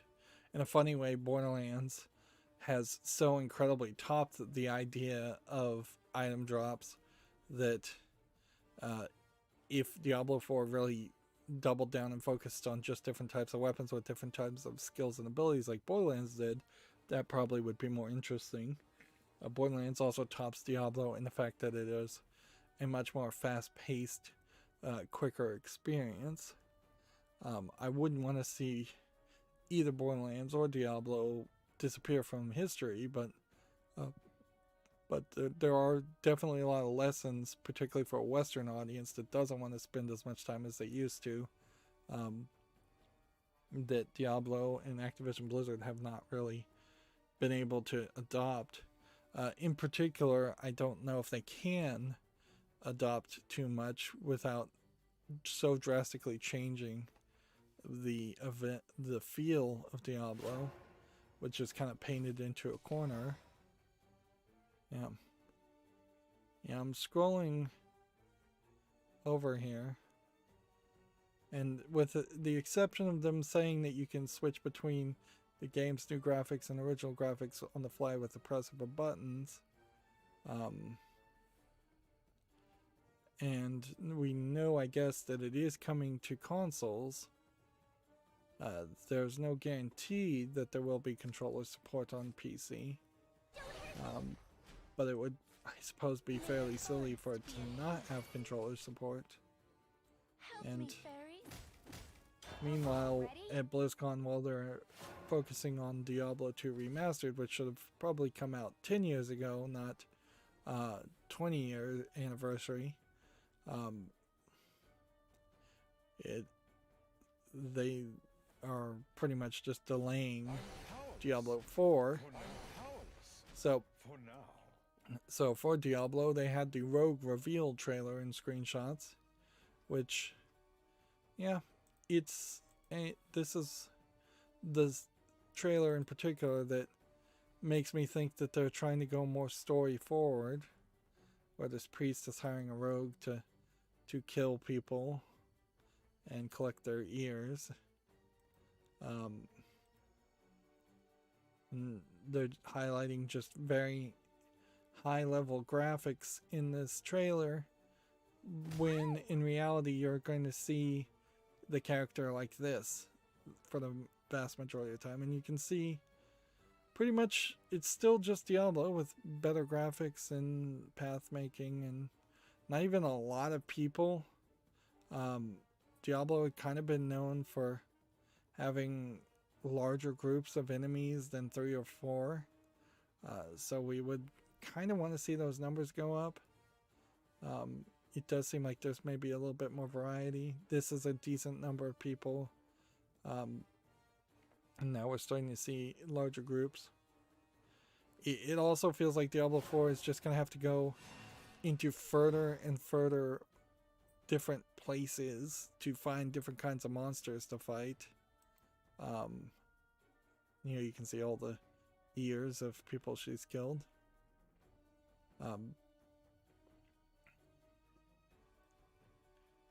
So there is Help me, fairies. definitely some concern there as far as Let's play. Oh, come on. okay, well, we're gonna die. Not careful here. You're done for. So sparkly. That there's a chance that Diablo 4 may very well just not feel like Diablo either. Let's play. Ow. Stay away. They're picking on me. Let's play. This is hope gonna work. Oh, Nope, not quite. As much as had liked to for it to have worked. This was my home. I wouldn't be surprised if Diablo 4 has between 4 and 6 characters, whereas a release of Diablo 4 on day one probably should have the maximum number of character classes as are ever going to exist. Suck you dry. I don't think in modern times somebody wants to go back a year or two later to play Diablo 4 and as some other character, like a ninja character for instance, let's say that, gets added 2 years down the line. I'm not sure how many people want to do that. And while cross progression between the same games in the Diablo 2 remake is nice, at certain points you almost want progression in some level between each generation of game. I would have probably been fairly happy if I could have taken some of the weapons or some of the XP or some of the gold, anything at all, and converted it to the second game, and thus the hours and work I put into Diablo 1 were rewarded in Diablo 2. And that does kind of highlight where Activision Blizzard's in a bit of a pickle, in that they just don't make enough games fast enough for it to really make sense to only play Activision Blizzard games, and that's kind of what they would like you to do, is only play Activision Blizzard games ever. No regrets. Let's see, well, guess we hit this, then we play this. Hey, let's play. Fun.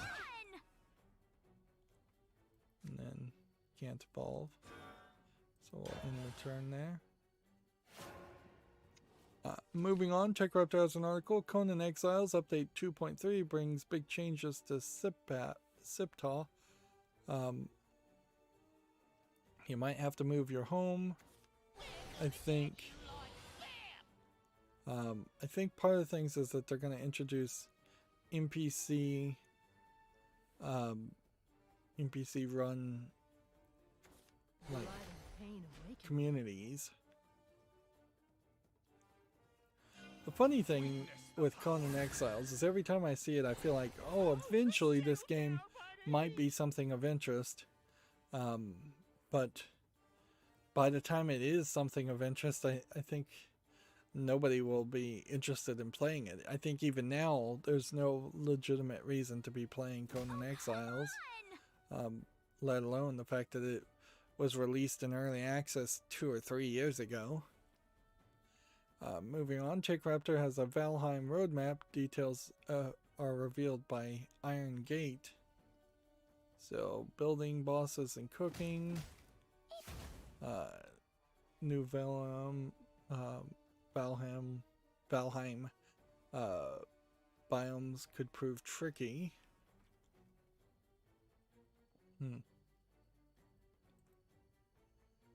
Let's see, here we have a game on Steam called Endless Furry Clicker. Just to highlight that garbage games still are coming out on Steam for 59 cents. I am somewhat attempting to avoid talking about / covering these kinds of games, though. Leave this to me, fairy friends. I'll take care of them. That, Ouch! That and then I have 9. 1. Save ourselves that one, and that.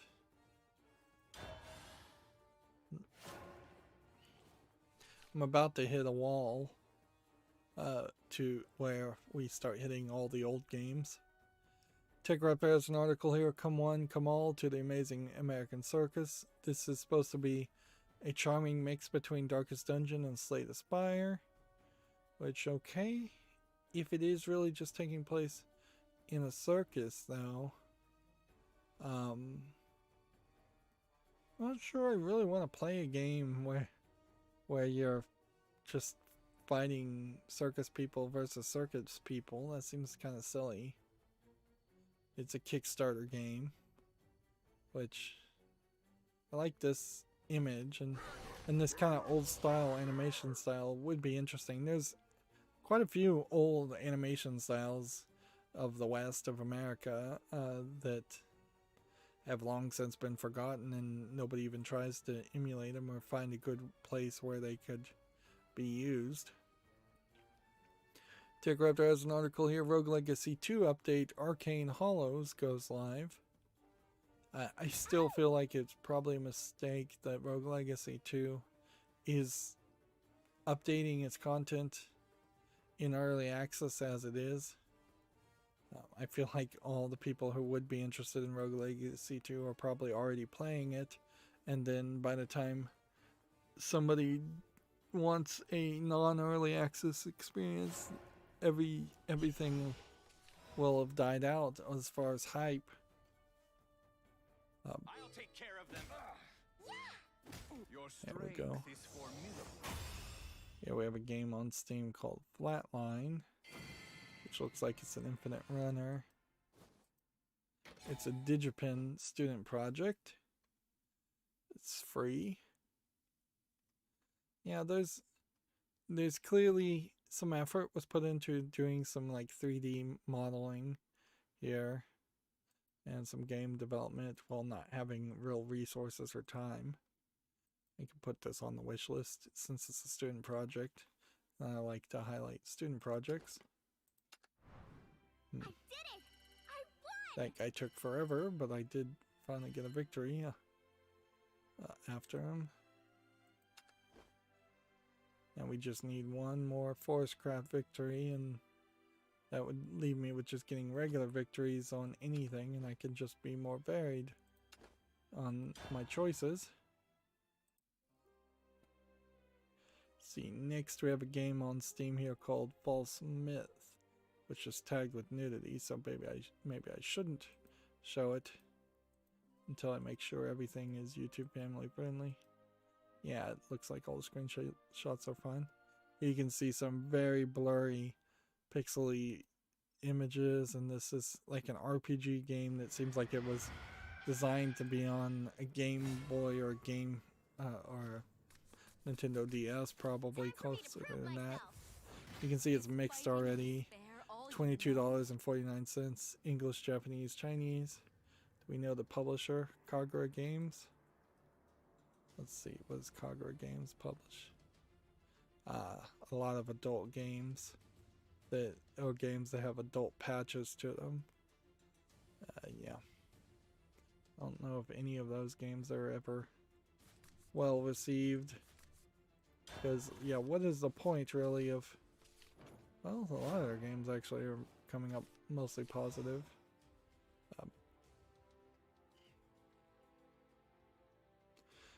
At a certain level, there's just no helping it. There are suckers out there that are willing to buy bad games just with the promise of nudity, and they will be satisfied with that. Is that an audience that needs a video game critic? Not really. They know what they want, and good on them for being honest and realizing that they know what they want and not really running into a problem as far as needing consumer advice, because clearly they have more money than they have sense. So that audience is just an audience that really can't be assisted with as far as video game criticism. Now, there is an audience of people who do want to play good games that sometimes have adult content in it, or games that are full of adult content but they're also good. That is the picky adult video gamer, and certainly depending on how much YouTube lets me show, a video game critic could be helpful there. But if you are just an unpicky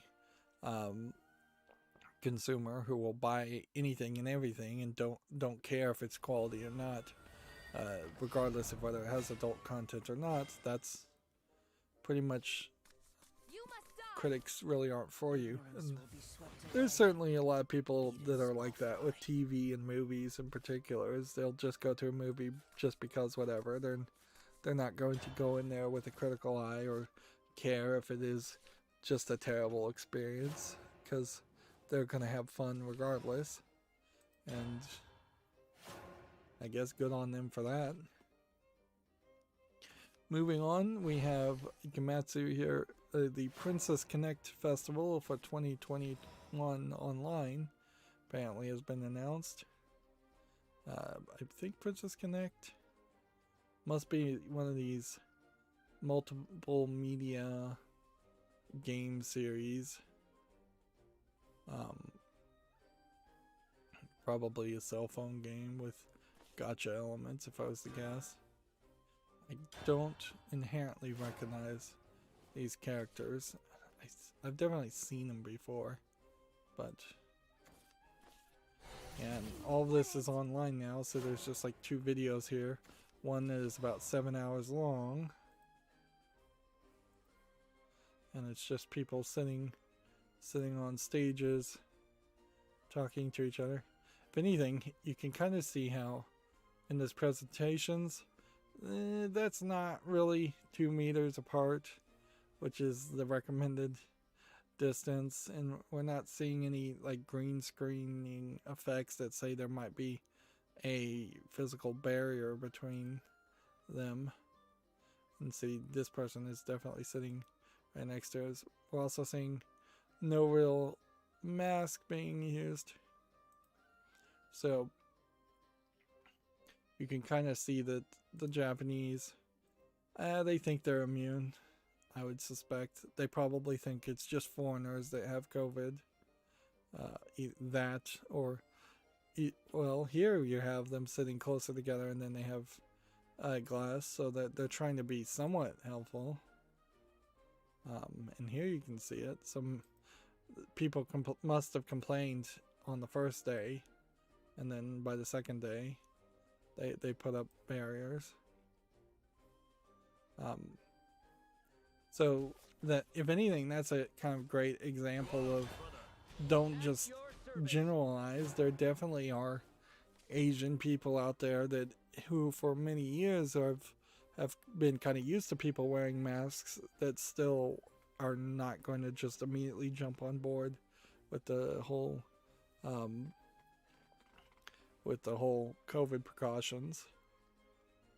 And that in part might be just a case of, if you're watching CNN is going to highlight people in America not wearing masks. They're not going to go out of their way to find people outside of other countries.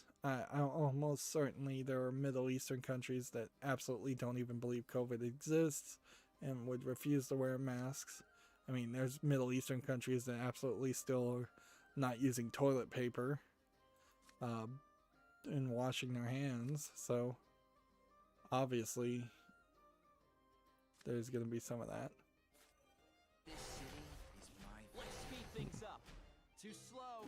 That, No one gets that, past me. and that. Moving on, we have Open Critic has an article here, and Ubisoft's Mythic Quest TV series is going to return for season 2 in May. Mythic Quest feels like it is a show that nobody's watching, and in a weird thing, Catch the varmint. Eventually. it was like an Apple Plus thing, so I didn't see it because I don't have Apple Plus for sure. I'm not sure Apple Plus is going anywhere.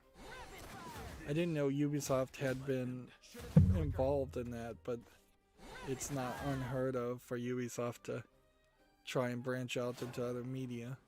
Ubisoft's certainly in trouble, so you would have thought that they would fairly quickly cancel that project if it was costing them too much, but it may be Ubisoft's project that is being mostly funded by Apple Plus and Apple. Son So of a gun, ain't ya? they may be doing just fine in that scenario.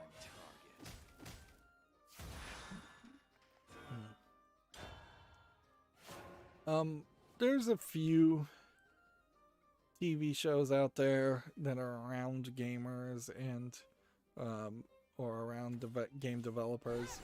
None of them really seem like they are particularly well done. If anything, I think it would make more sense to try to just have a good TV show, kind of like Friends, where a group of friends happen to just be working on a video game. Even anime, there aren't that many instances where people are game developers. There's an anime where there's a group of girls that become animators, and they're working together to make a animation inside the animation episode TV series. Warning, there's as my guitar gently beats. Whoa, bud, cut the rough stuff. Inherently, I think you run into the problem of gamers play video games, they don't watch TV. Not religiously, not with any consistency. You probably run into somewhat of the same issue with like wrestling fans, where a lot of wrestling fans that watch WWE probably don't play the wrestling games Sing another note. because they just watch WWE.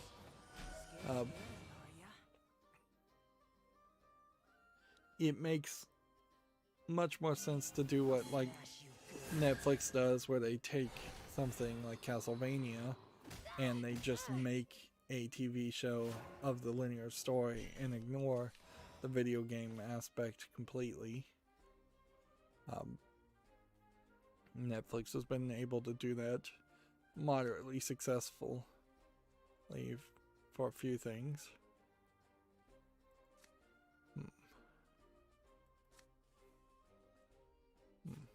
We've got to play something. So I think this is probably the thing to play. Oh, no, you don't. Here we have a game on Steam called Super Plexus, which looks like it's a 4-player match 4, match 3 Tetris type game. It's early access, $5.99. I don't know why these would be early access, and I don't know why it needs a third-party account. $5.99 doesn't seem incredibly expensive, but I'm also not seeing any major indication that this game goes anywhere. It may just be Tetris, and there'd be no reason for me to play that. Here we have one called Godot that looks like it's a Chinese An exemplary puzzle battle. game, single screen Unity puzzle game, if I was to guess. $1.79, English Chinese, nothing there. So we can start to really burn through the news for the next 30 or 40 minutes. Let's see, here we have a game called Quick Race, which is obviously a polygon racing game. It's not impressive. $1.79 English. Here we have Infinite versus Open Beta. This looks like a 2D fighting game. Which, okay. It looks interesting enough to start with. Don't underestimate An me. open beta end-user license agreement almost seems reasonable. Although, if I'm going to do anything, I should just go to this game that's not out yet and put it on the follow list and keep an eye out. It's kind of hard to justify, though, potentially playing a game, a fighting game, that's a new series. Also, these screenshots seem to really imply that there's at most 2 or 3 characters. And while they may be advertising the fighting technology and the netcode heavily here if the game itself has uninteresting characters and just doesn't get a fandom. It is very, very silly to play something like Infinite Versus then. Here we have isometric nonogram, which would just be like 3D nonograms. A single screen Unity game.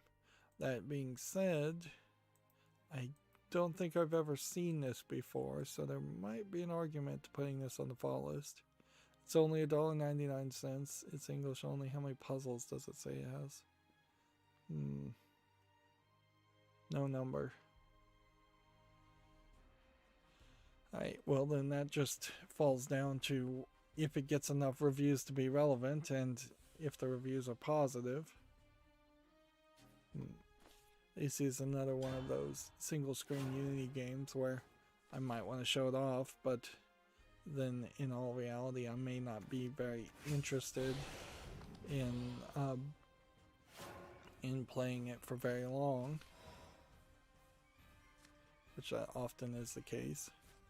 Do you know about stars' power? Sparkly stars! I got this article linked to me. Cameo apparently paid out $75 million to creators in 2020. Arguably, the almost all of that, I assume, went to celebrities or semi-celebrities.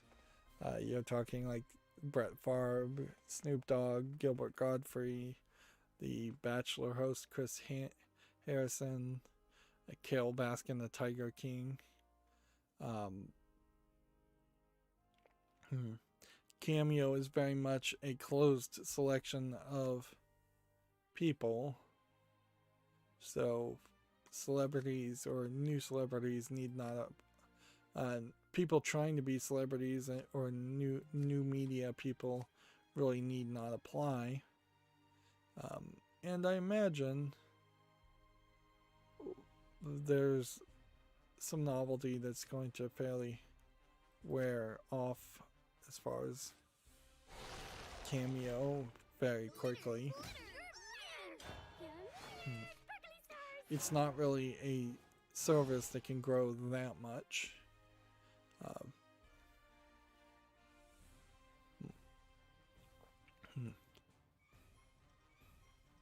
Yeah, I think Cameo probably is best compared to somebody who goes to events and tries to get photos signed, and waits in line to get books signed or photos signed and things like that.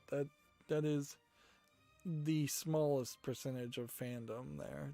Most people would not bother to do that.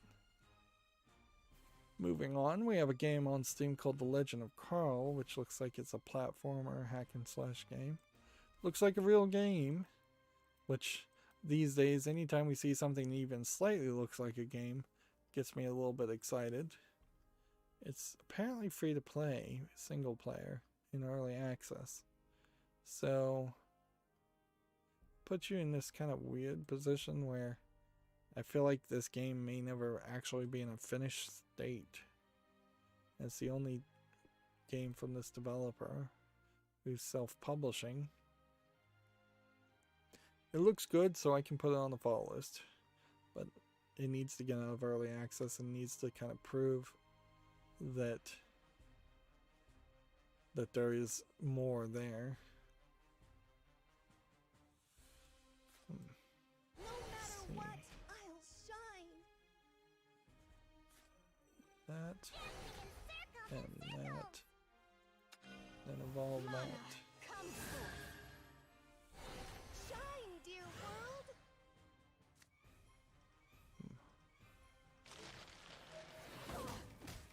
I love the feel of the earth. Didn't attack fast enough. Darn it. Here we have a game called Sly Dungeon, which looks like it's just a frustration platforming game that's not visually interesting for $4.99. Bunch of languages. Here we have a game called Good Night Night. Sneak in slash RPG. game. Well, it's got a lot of visuals to it, while kind of being an 8-bit experience. I almost wonder if the idea is that the knight himself has what is it? Narcolepsy? Narcolepsy? Yeah, narcolepsy. And he falls asleep at random times. That really wouldn't be that interesting, though.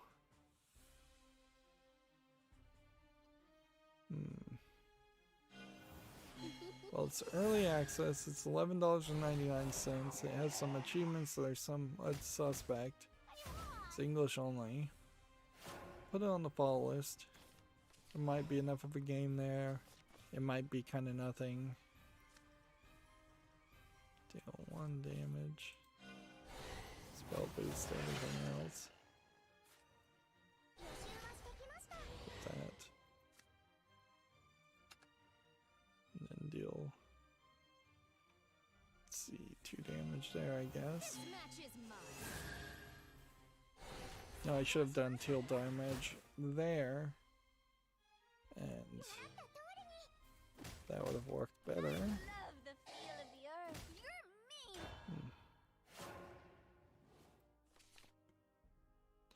mean. Next we have a game called Hellish Court, which looks like it is a fairly nicely visually designed sword fighting game with what seems like a collection of different types of somewhat famous looking sword fighter archetypes. Overwhelmingly positive. Early access, 1444. Seems to be single player.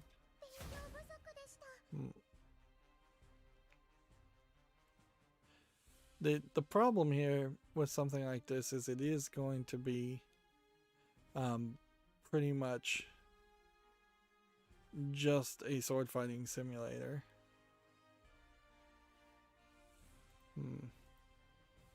And some of them seem like they're doing a duel, but then you cut off the head of a character, so it doesn't seem like it's proper dueling. If you look here, there's like 3 flags. So 3 strikes or 3 draws of blood, which that's quite a lot in a duel. I'll put it on the follow list now, I guess. There's no problem in keeping an eye on that. That's the kind of game that might establish a future in which we see better sword play in games. Maybe. Maybe not.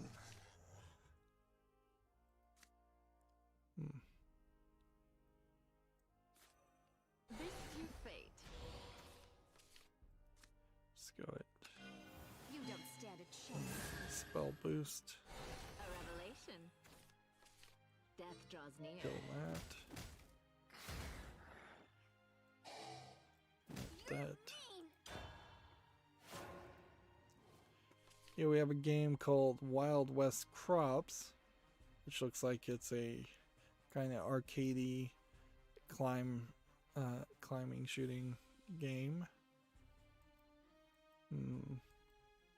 Side-scrolling shooter. My time has come.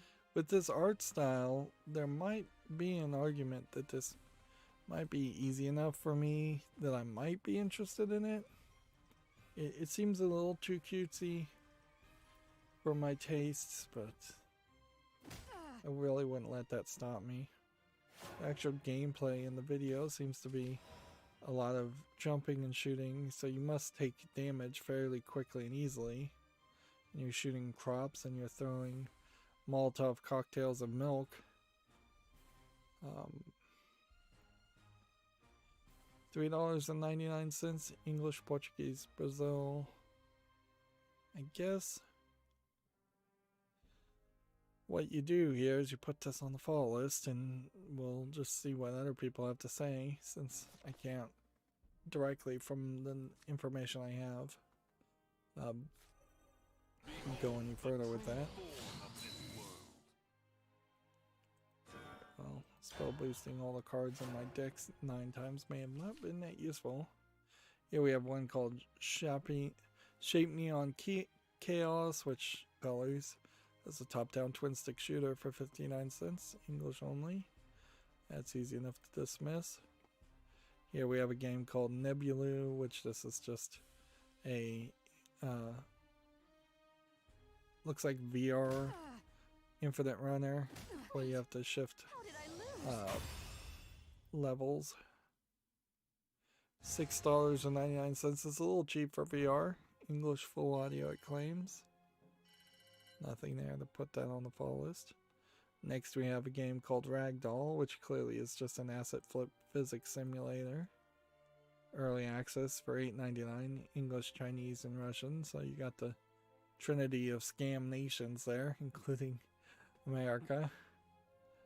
Oh, man. Is that a key phrase I want to start using? I don't think so. Scam nations is a little too aggressive.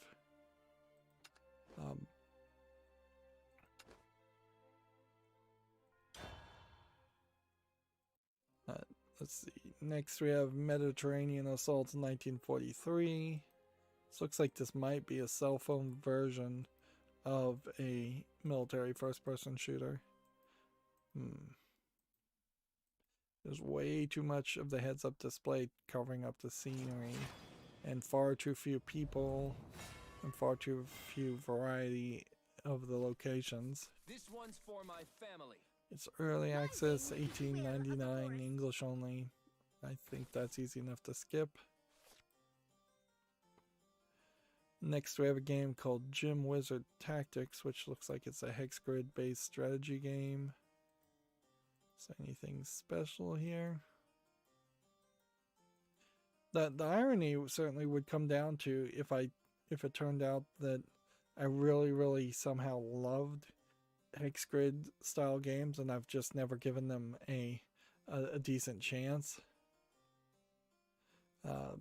This is $13.49, English only. I guess I'll put it on the follow list. But yeah, I guess at some point I need to play something that is a hex grid strategy game that's really well received and see if that's a style of game that I really could be interested in playing. Here we have something called FW Sim, Fireworks Display Simulator, which, yeah, that's not a game. $22.49, bunch of languages, early access, just all the highlights of what a garbage game would be. Here we've got a game all in Asian characters, which looks like it's just probably a Chinese RPG Maker type game. English is not supported. Chinese $5.39. Some of these graphics don't look terrible, but yeah, there's really nothing further you can do if they don't support English. Yeah, we have a game called Block Sumo, which probably is also looks like a troll game, if anything. It kind of feels like it's a Western troll game. English not supported, $2.39, Chinese only. Interesting. We haven't seen a lot of Chinese troll games so far, but at any point, I suppose that could change. My supremacy surpasses that of dragons.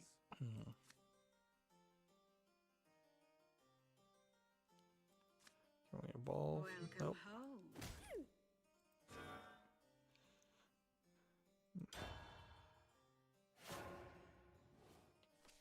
See. Next we have Neonverse Defenders, which is a Neon Tower Defense game, although I will give it some props in that it is at least thinking slightly 3D in its tower defense level design. $14.99, English and French. Still too much neon, still too much tower defense. Next we have Chinese Mother-in-Law, which looks like it's just an RPG Maker game of no importance. $34.99 in Chinese. That is extremely expensive for a Chinese game. Yeah, I don't even know what they would be thinking in that case. That seems fairly insane. Come on, hit this. Hit that. And then go ahead and just play that. How's everyone doing tonight? And hit that.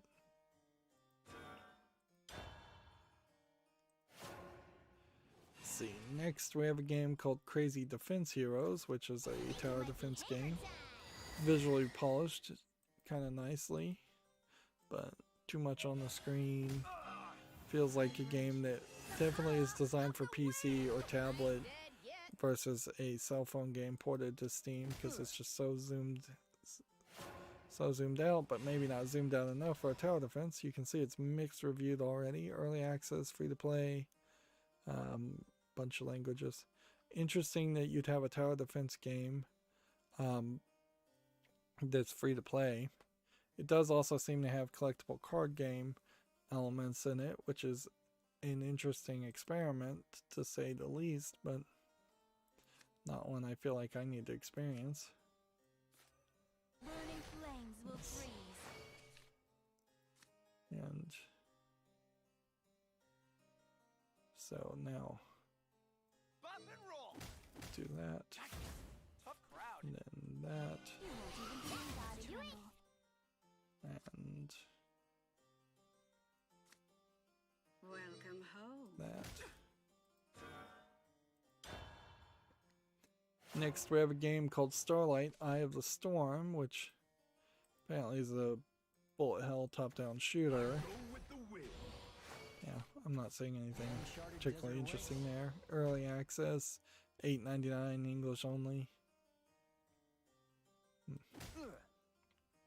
Here we have something called Dekabristov Street, which is a walking simulator. Clearly an asset flip walking simulator. $1.99 English only. I don't know what else to say. Here we have a shoot 'em up game called Flying Angel, which looks like a more traditional shoot 'em up game, but still not particularly impressive. It's early access, $3.59, bunch of languages. Again, not really the type of game that needs to be in early access. Like there needs to be some major limitations on what kind of categories and what kind of games can be in early access on Steam. Otherwise, we're going to continuously have games that obviously should be finished products from day one that they're shown using early access as nothing more than a protection against criticism. Freeze. Which, if anything, I guess this makes a very interesting argument that something that should be taught in schools all around the world is the ability to take criticism.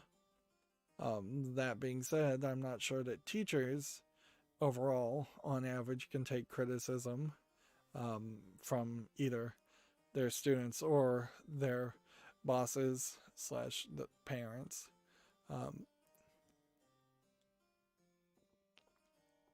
They often may try to teach people to give constructive criticism, but even that I imagine they do very poorly. But actually taking it and being a self-actuated, confident person is the kind of therapy I think a lot of people could benefit from. Part of the problem, certainly, I think, with the idea of teachers teaching students to accept criticism or take criticism is that one very valid response, and often, in my opinion, the correct response to a lot of criticism is just the standard FU, because there is definitely a lot of invalid criticism or criticism that may not be invalid, but you just don't care. what that specific person has to say. And that's a hard message to teach in school, particularly because that is where game developers more than anybody fall very badly, is that they start getting a little criticism from a nobody YouTuber who has less than 1,000 subscribers, and then all of a sudden they're overreacting and fighting and DMCAing people and making themselves look so bad from Streisand effects, when the nobody YouTuber would have never gotten any attention anyways, and you've definitely highlighted that YouTuber a lot more. There's been a lot of video game critics and YouTubers out there that have become much more popular by criticizing somebody and then getting somebody to backlash against that criticism. Otherwise, although I would say most YouTubers that do get popular because somebody's backlashing against them tend to kind of fizzle out because they're not making good quality product in the first place, and I don't exclude myself from that. Yeah, if, for instance, my criticism of some AAA game was like front page news because a game developer was flipping out over it, I may gain 100, 200, maybe even 500 subscribers, but I don't know if I would gain 500 viewers. Unless there is just something special about my content that I don't recognize, that people would enjoy. Anyways, moving on, we have Goddess of the Card War, which just looks like a Chinese card collection gacha type battle game. It looks not very polished. It's early access, $3.59. Actually, though, you know, I say Chinese is not even listed as the top languages.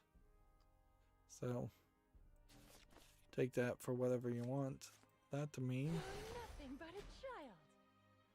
Next we have Pirates of the Madagascar Island, which just looks like a low polygon survival RPG for $7.59, bunch of languages.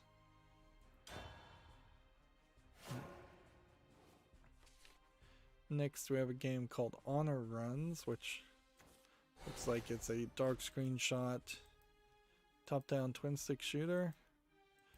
Yeah. Not too many dark screenshot twin-stick shooter games out there, but that doesn't improve it in any way. $9.99, English only. Here we have a game called FL Chess, which looks like it is just a 3D chessboard. Yeah, it just doesn't feel like there's enough polish to make sense that this would be the chess game you'd want to play. Although the price is right at $2.39, English only, which that seems weird. You'd think chess in particular would be a great game to specifically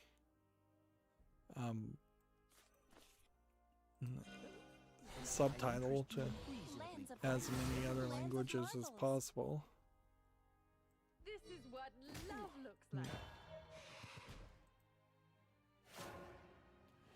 Here we have a game called Non-Story Part 1, I guess, which just seems to be some ugly graphics. And they're saying it's an RPG. It's $1.37 English and Russian. If anything, it seems maybe closer to a point-and-click adventure. Here we have Pixel Star Hero, which looks like a top-down twin-stick shooter game of no real interest. $4.99 English only, third-party EULA. Just trying to burn through all these games. Here we have a game called Lost Robot. This looks like an actual game, or at least the beginnings of an actual game. We don't see a ton of games that try to be kid-friendly either, and I'm not sure with this character this is trying to be kid-friendly or not. Let's see, free to play, English full audio. The weird thing here is I can put this on the follow list, that's fine. But I'm not sure what the real point of playing a free-to-play game is, unless this was like a student project, which it doesn't say that. So that does put you in a weird position. Here we have a game called Bunny Ribbit, which just looks like a Game Boy style, like co-op platformer where you're controlling two characters at once. $10.49 is way too expensive for that. English subtitles. Yeah, there's just nothing here. And they're selling it as a tough as nails puzzle platformer with Game Boy graphics, which is just kind of an insane combination too. But yeah, that definitely is not something I'm interested in.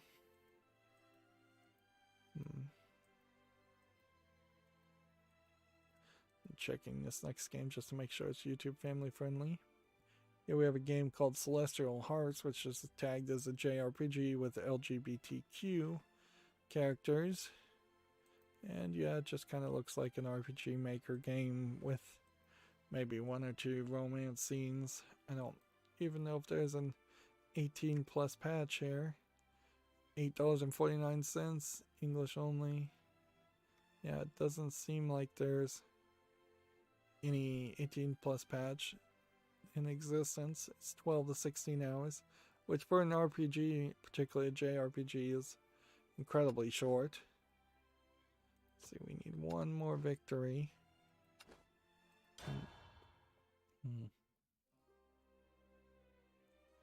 So yeah, I don't see any reason why Celestial Hearts would make it to the fall list.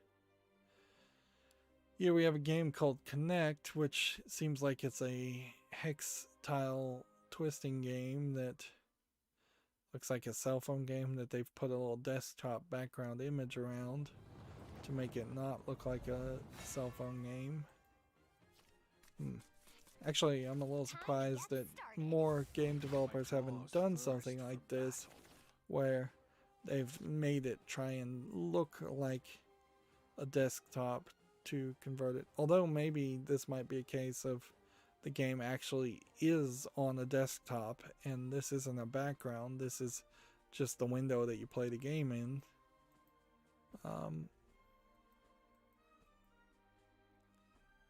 Let's see, $2.99. And really it's just the game pipes with hex grids instead of squares. In a weird way, I've never gotten pipes a good pipe game, let alone a variant of a pipe game. It's probably too expensive though to put on the following list, really, at $2.99. Well, it's not eliminated just because of price. I'll put it on the fall list. We'll see if people really love it. I bet it never gets 30 reviews. It's too simplistic. Here we have something called Flaming Million, which is tagged as LGBTQ experimental / political, which just screams to me like it is a low effort troll game, and there's nothing here to change my mind on that. It's free, it's English, only 40 to 60 minutes of gameplay. Honestly, at a certain point I have to wonder if some of these troll games, if they look like troll games and they're free, if they have some kind of viruses on them or something. Which one would hope that Steam is doing a good enough job to stop that from happening. We've never really heard any stories of viruses being allowed or crypto miners being allowed through Steam for any long amount of time, where if there was even one game like that, somebody would have had to have caught it. But then again, maybe people aren't looking. So that might be the reason why nobody's caught it up until this point. Let's see. Next we have a game on Steam called Unheard, which Seems like you're playing as a giant mouse, jumping around and kind of platforming. I'm not 100% sure there's a game. It's a lot of dark screenshot syndrome. It seems like it's a game where you are intentionally always playing in the dark. $6.29, allegedly full audio in every language. 21 levels. I'm gonna put this on the follow list, but I suspect that this is actually not a polished enough game to really be that interesting. 1 damage to an enemy. This is God's word. And or able to meet. Didn't hit that. That was delightful. Yeah, we have a game called Roll of Hex, which just by the graphics alone we can dismiss it. $7.99 English only. Apparently it's a tower defense roguelite. You have summoned Here we have the Parallel purgation. Shift, which we've seen several games like this where characters are supposed to shift the whole time. Apparently in this case you're supposed to control both characters' color while they're infinitely running, and they seem to just infinitely run and nothing else. $2.39 English only. Yeah, that's just...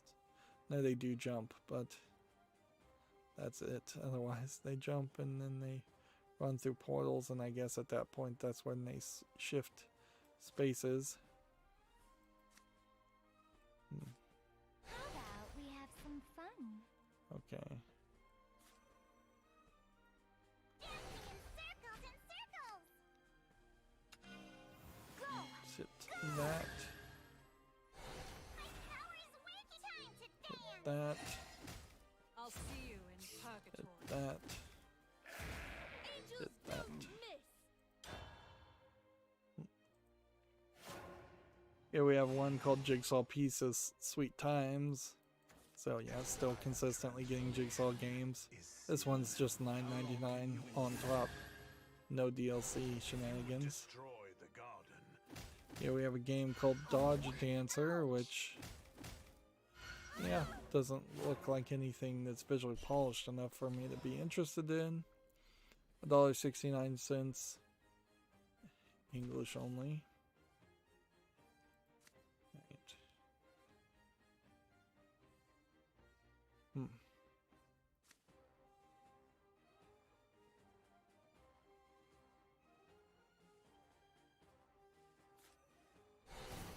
Perhaps you can bring change. See. Next we have a game called Rush, which also looks like garbage. For $2.99 English only. Dark Lord, is that you? Here we have a game called Avoid. I feel like these are all games being listed by the same person. 59 cents English only. And this is from That Games Guy and Infinite Bridge, so we'll keep an eye out and see if we see more of these. Although there's just a chance. I am the thunder of war incarnate.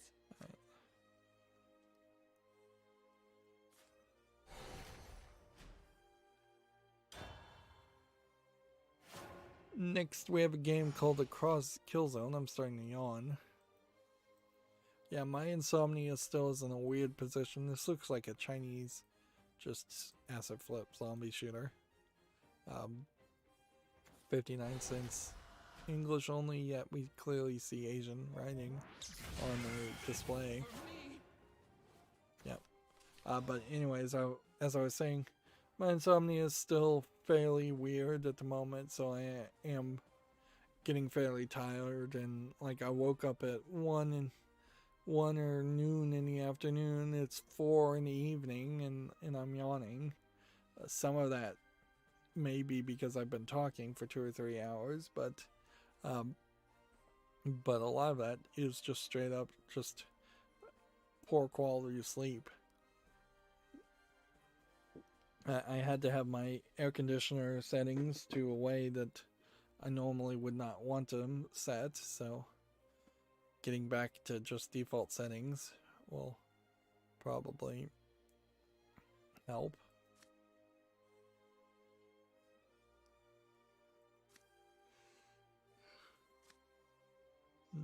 this, this, this.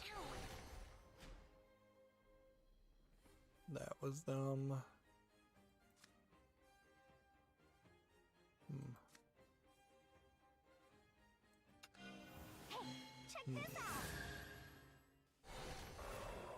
Should know what these cards do before I play them. Like an idiot.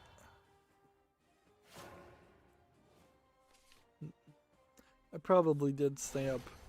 Yeah, I stayed up till like 3 in the morning though last night recording Danganronpa, so if I went to sleep somewhere around 3, 4, or 5 in the morning and then woke up at 1, that is pretty much only 5 hours of sleep at most versus the 8 to 10 hours they allegedly think you should have.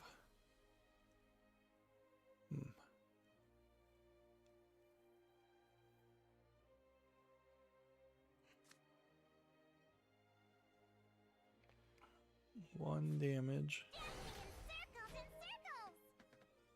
I kind of have to play this guy, otherwise I can't do anything. So Stay beautiful. Dream for eternity. Okay, this one's all me. Want to know enduring beauty? Don't get the wrong do idea. that. Perhaps you can bring Turn. Here we have a game called Vacation Adventures Park Ranger 4. This is clearly just a hidden object game type experience. $4.99, not a terrible price from Casual Arts, English only. It would still be very hard to justify playing any of those games though. Here we have a game called Zoo Cleaner. I can't think of a simulator I'd want to play less than that. And you can pretty well tell it's just an asset flip joke game where you're cleaning up the same style of poo from 3 different animals. 59 cents English and Russian. Okay. I can recover 1 play point.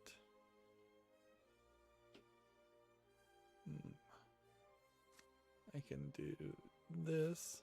I'll show you something. And I can do this, which will do 3 damage. I'll take my compensation up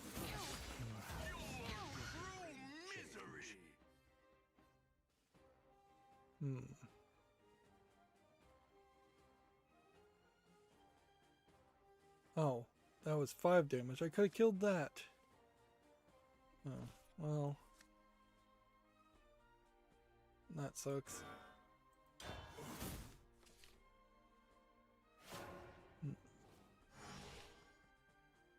Here we have a game called Experimental, which looks like it is just an asset flip platforming first-person shooter game. I guess more first-person shooter. $7.99, bunch of languages. I really didn't curate any of this, did I? Here we have a game called Video Realms, which that doesn't seem like a good name, but some of these visuals look slightly interesting if you're going to tell me that this was just a car combat racing game. I'm not sure I really believe that. Short sci-fi stories for Windows PC is a terrible description. What did that say? Early access, free, English only. I just have no faith in a game by that name. Okay. Let's play this.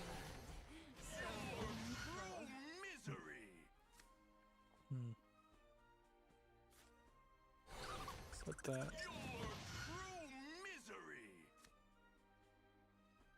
And then that. Okay.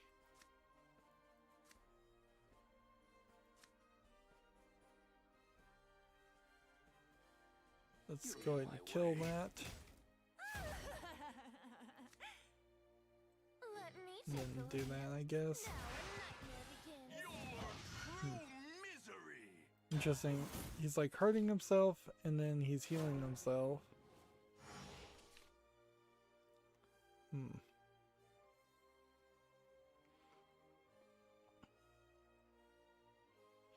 Here we have a game called Captains and Dungeons, which once again is kind of like a low effort name. The graphics don't look terrible. You told me this was a cell phone port of a game, I'd believe you, from this interface. It's $4.49 English only. Yeah, I just don't think that there's going to be enough of a gameplay or enough polish here though. Because if you're not bothering to get rid of the heads-up display for the PC port, you're probably not going to... There probably isn't much of a game or anything or polish. Let's see. That is activated for me.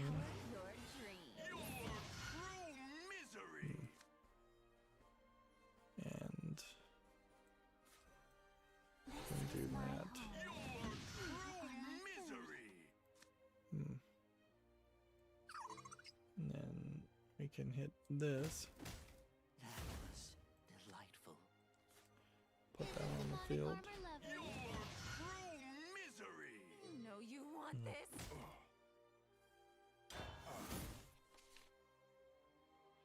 See, I might be able just to wear this character down.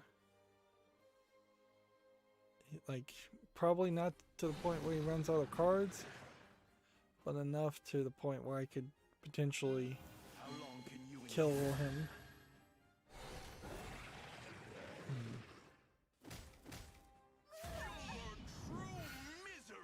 You think at 3 hours we'll just call it a day, though.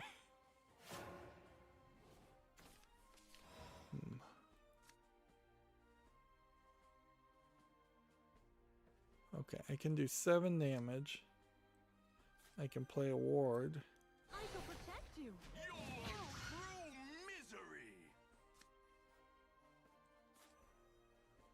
The night will be stained in blood.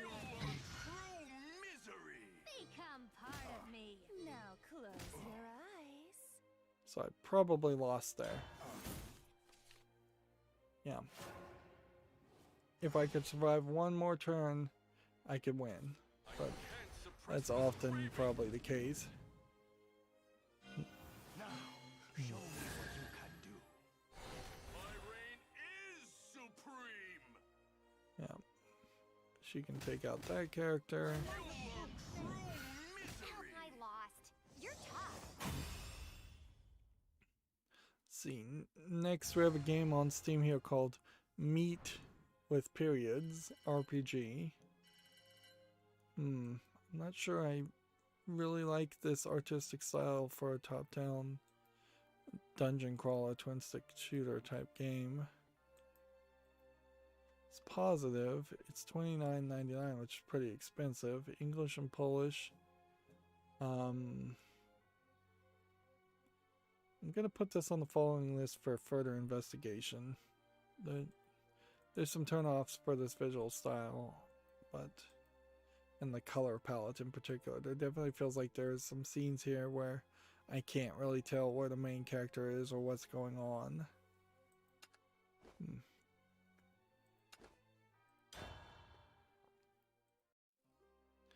Let's see, here we have one called Half Past Fate Romancing Distance, which apparently is a dating sim with some RPG elements, but surprisingly it doesn't look like it was made in RPG Maker, or if it was at the very least done with specific art and not just pre-made art. $4.97 is not that expensive as far as a dating simulator. English only. It seems to be like dating around social distancing, which that is the one thing that I think may lose this game in relevance after a few years, hopefully, if we're not still social distancing. And that certainly could just be something that hamstrings the idea of a game here. I have slight fear is that this is a game that is telling the story of a romance between, say, the creator of this game and his current significant other, and then it may be more of a love story than more of a love letter than a love story to his significant other, and then who knows, at a certain point they may break up, and then that makes the whole story awkward. Whereas if this is just a full from fiction story, that's more ideal. Prepare to face judgment.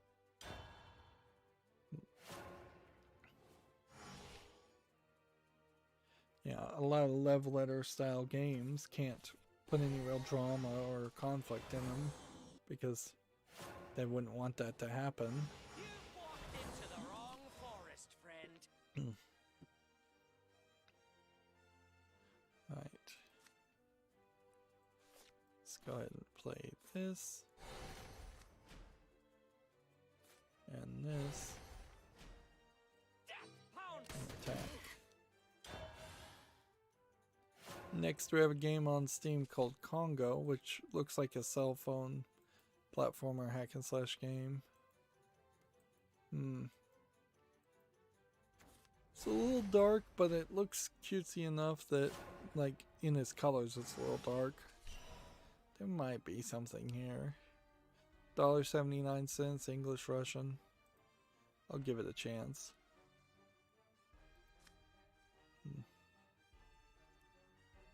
Let's see.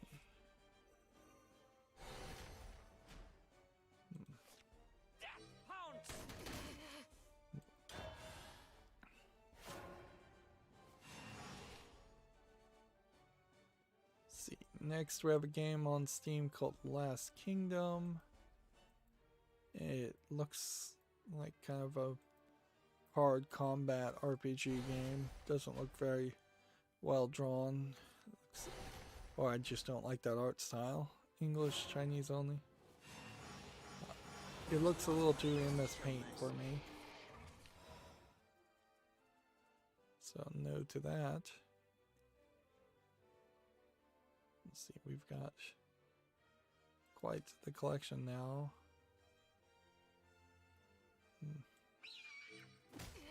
Resign yourself. And that.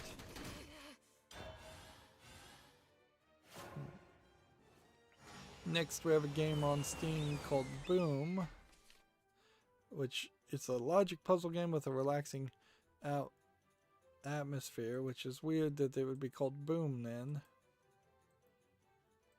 Looking at these screenshots, I have no idea how this is supposed to actually work.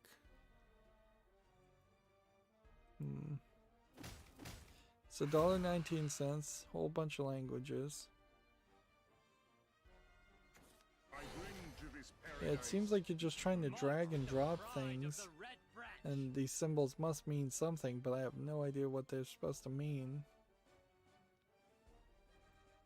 I can put this on the following list, but almost certainly it's not going to make it off the following list, because that seems like it's an illogical logical puzzle, logic puzzle game.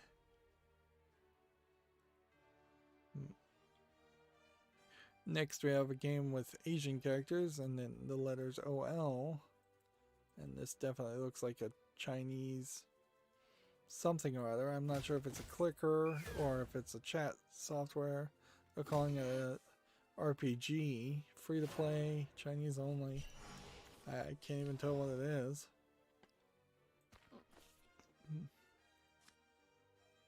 Banish a random enemy follower. Alright. There's no escape from the gods. See, do we want to evolve anything to keep anything alive?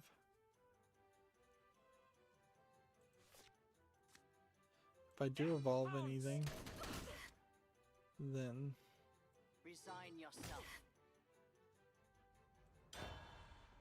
that would be kind of a waste for this character's ability. Must I persist?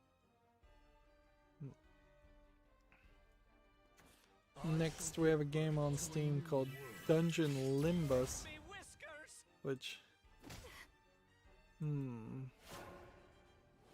looks like it's probably a Chinese kind of zoomed in, cutesy, crypto necrodancer type dungeon crawler roguelike.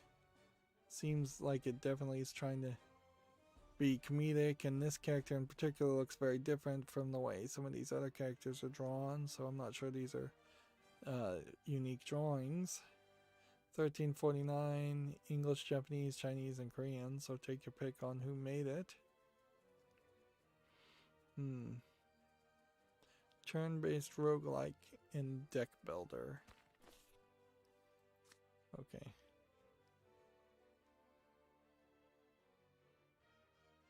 I could banish somebody. Or I could do this. I can do this. I can just end the turn.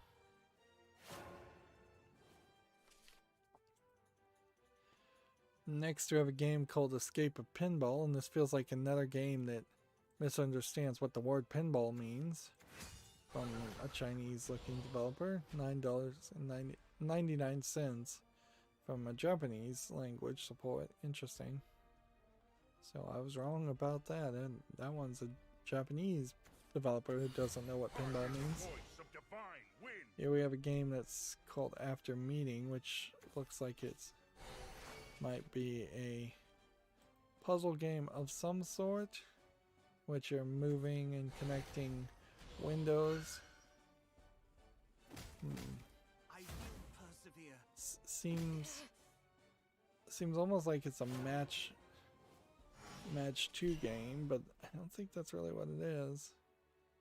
Let's see if we can see how this would play. You click on something and then something happens and then it turns the windows off.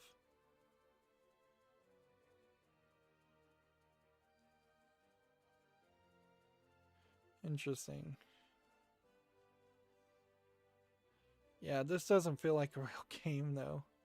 $1.99 English Chinese. It seems like they put a ridiculous description around a non-existent game. Regal Falcon versus this. You can't win just by playing this. So how much is a Regal Falcon? It's a 3/4, which means I do need to just banish that.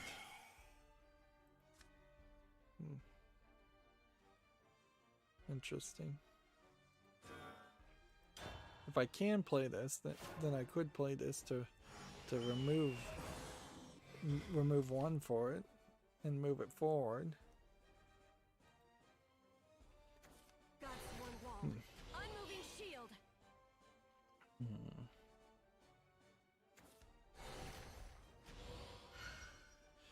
One of the games has already been removed from Steam because I just have a link directly to Steam now.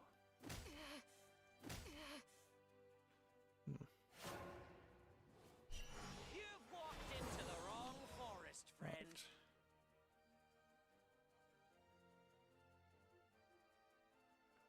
Right.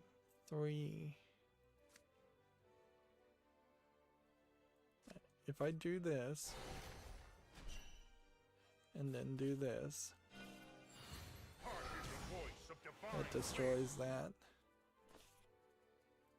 Then if I evolve here, My blade is your salvation. that does nothing. Feared and respected. Here we have a game on Steam called Shattered Ruins, which looks like it is just a VR low effort asset flip experiment. Early access $7.99. English only. Not VR though, surprising. This is not the end.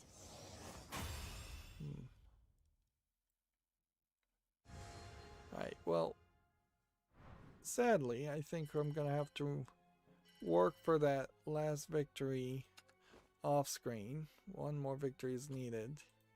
And we have about 10 more games today. And then what I think is going to end up happening more than anything is I'm going to realize that I didn't talk about any games that actually came out over this weekend. And so we'll have a bit of a backlog still probably on Wednesday. But let's just go forward. Here we have Zoo World VR, which going through an animal park and all of that does kind of sound like an interesting idea in VR. Visually though, that's not quite getting to the point I'd like to see it at. $6.99 is also fairly cheap for a VR game. English full audio, which also questionable in that case.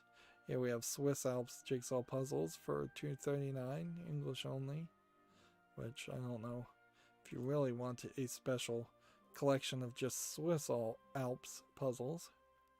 Here we have something called Clip Maker, which is almost certainly just selling some experimental thing you can get off the asset store where you're posing and modeling characters and maybe playing videos in the background. Even as a content creator, I have a real hard time seeing much of use for this. Although, I guess if you were like Valve News Network and you did something like this, it might be slightly interesting to see, but not really. Like, it would be better instead for Tyler McVickerson to simply show up on a face cam than go through all the effort of using software like this. That is kind of like the problem with the VTubers in general, is that it's a lot of work just to have a fake person puppeting a anime character.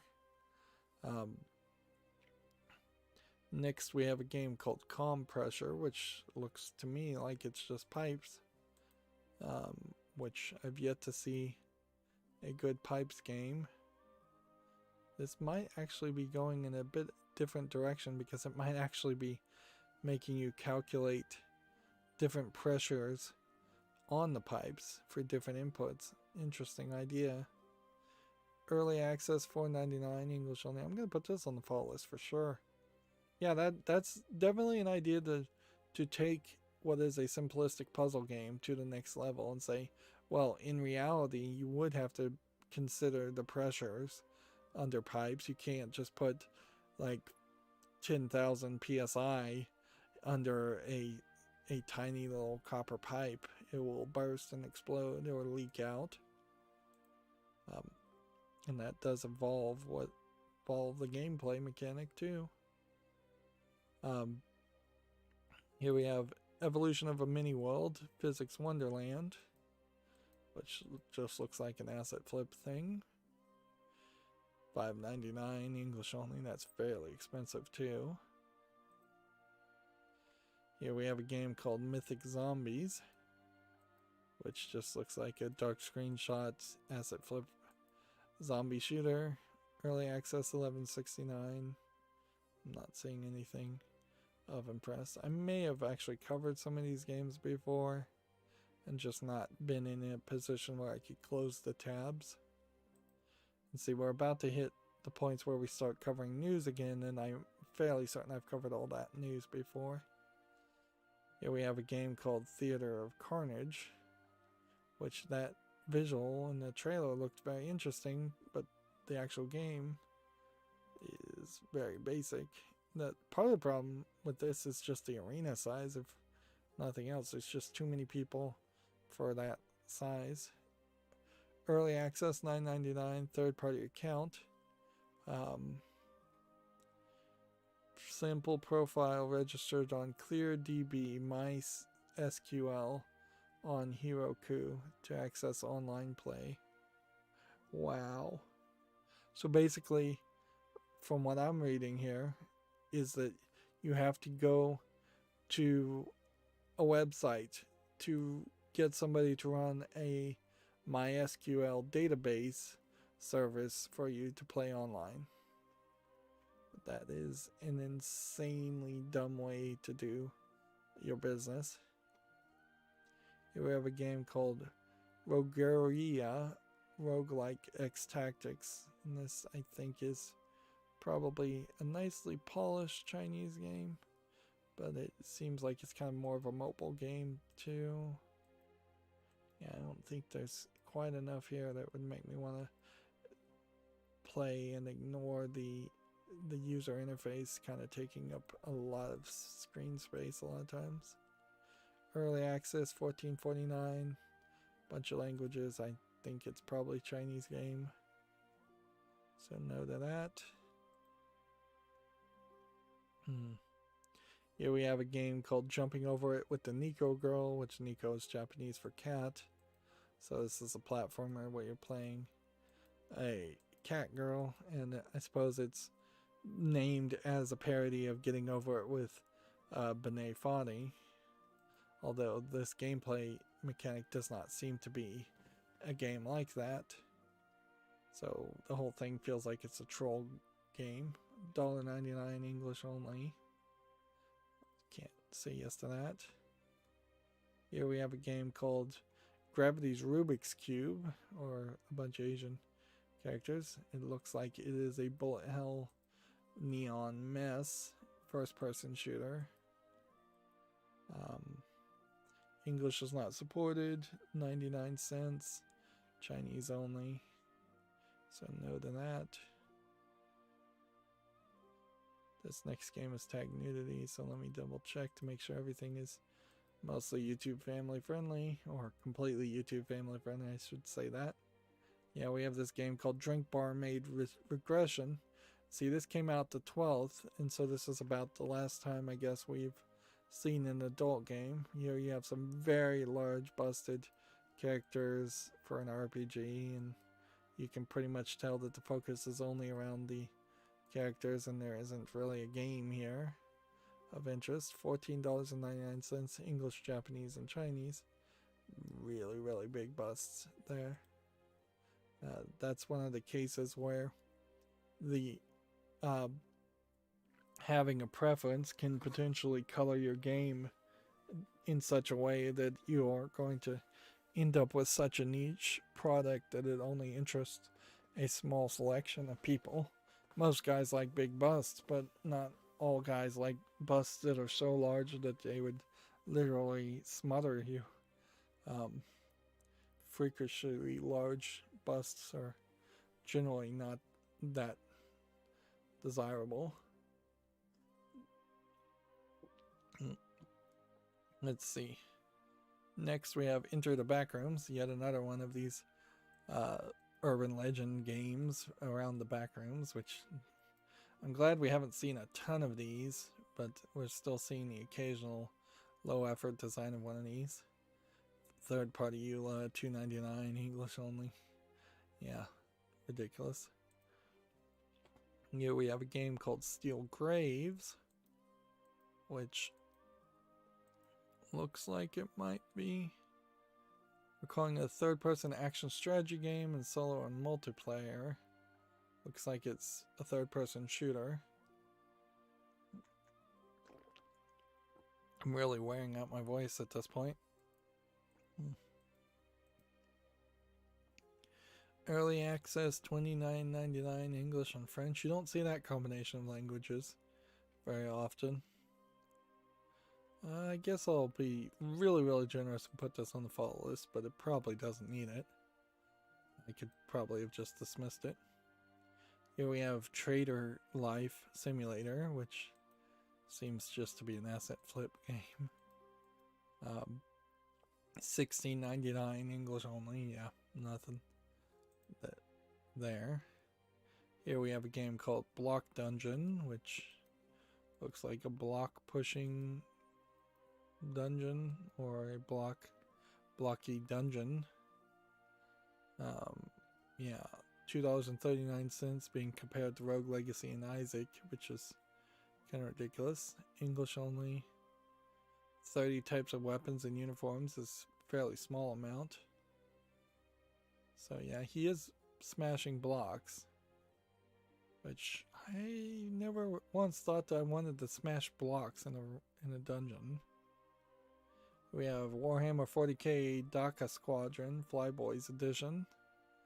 This is 1779 English full audio. Warhammer 40k series tends to be still pretty bad. It's, if anything, it's probably one of the longest running series to have so many bad games around it. But I'll put this on the fault list just in case. This is a very different style of gameplay for the Warhammer 40k universe anyways. Let's see, next we have a game called Shoot Your Friends, which is just a top-down twin-stick shooter for $4.24, which is too expensive. For that, I have about 5, maybe 10 more tabs. Here we have Zero G Revolution, which looks like it is mostly a ugly-looking puzzle adventure game. For English not supported, but free. Korean only. Yeah, well, since English is not supported, I guess I don't have to consider it any further.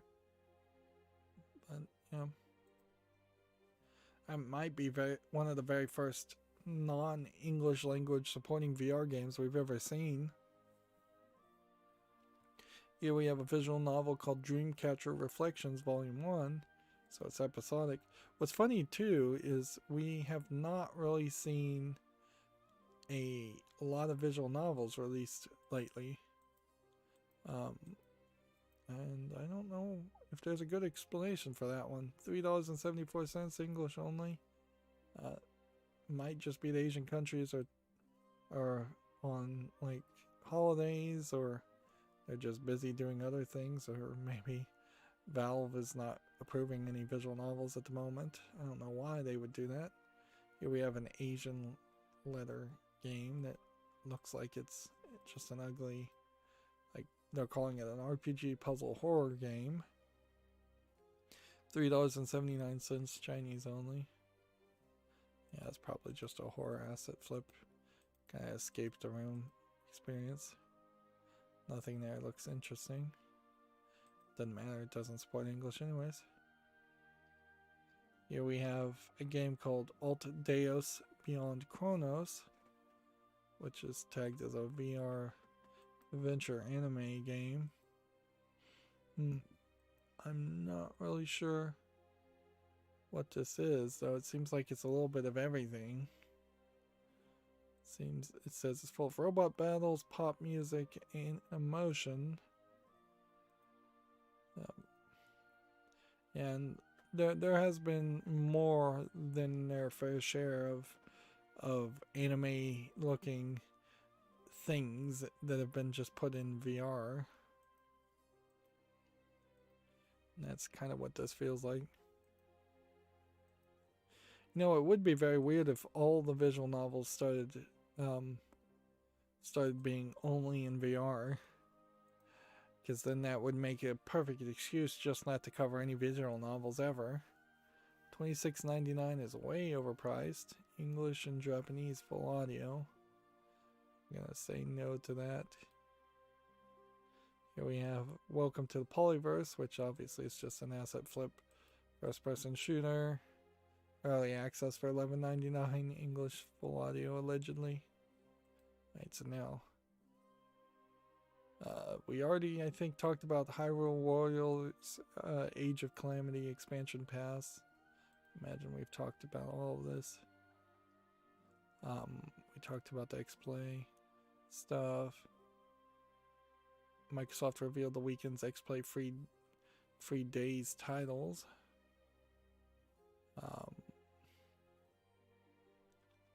Which I don't even know if that's really news. I already talked about Fall Guys Ultimate Knockout coming to Xbox. I'm fairly certain we talked about Waifu Surprise coming out for Nutaku. For what little there is to say there. Here we have a game called Space Dance Harmony, which looks like it might actually be a dance game. Not sure how a dance game is really going to work in VR, but it might. Early access. Rise VR. English full audio. In a funny way, you really are just going to be moving your hands and following the instructor. Like, this is single player only. If anything, you're kind of... Yeah, like the whole feet movement and the hip movement are something that either you're going to not do because you're in VR and you don't want to trip over things, or you are going to do and potentially trip over things. I can almost see this. If you got the graphics really, really realistic, some people, particularly during the pandemic, could potentially turn to dancing and hanging out with virtual people. It's like the characters don't have to talk, they don't have to sound realistic, they just have to look fairly realistic while dancing, and you could potentially fall into that delusion. Here we have a game called SSCS, which from the looks of it looks like it's just an asset flip. Indie arcade game with puzzle elements is what they're calling it.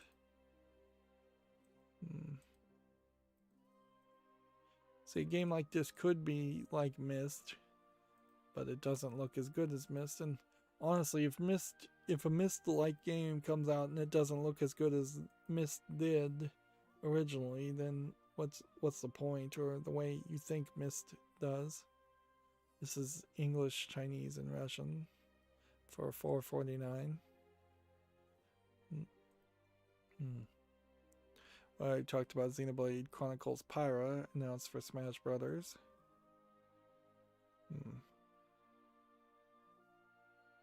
Let's see. Apparently YouTube creators is letting creators take over their channel, which that seems kind of crazy.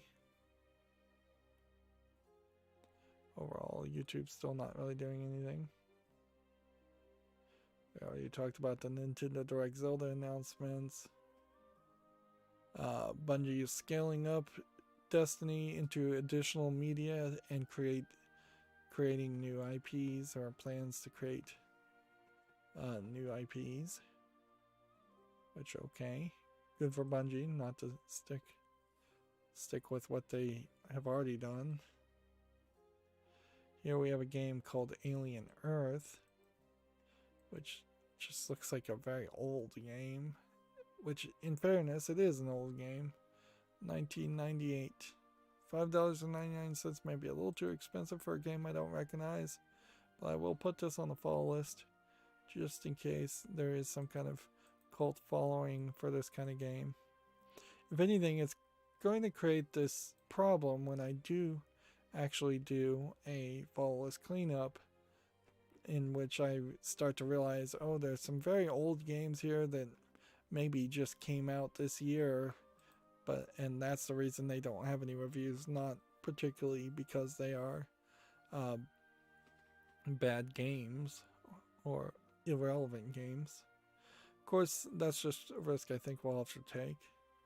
Here we have something called Hi Smile Son, which just seems to be a collection of drawings. They're not terrible drawings, but I just don't think there's a game here. They're tagging it as a puzzle visual novel for $1.79 English full audio, and they're comparing this to Broken Sword as a series, and I'm like, nope.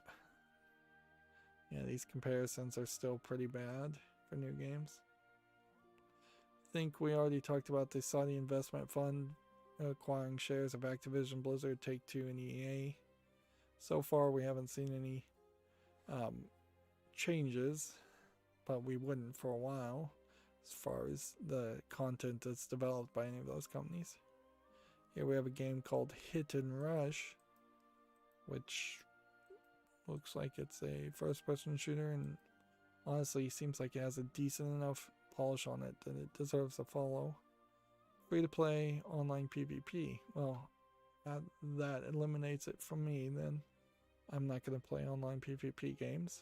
Third-party EULA, it's also somewhat suspect, but not terrible.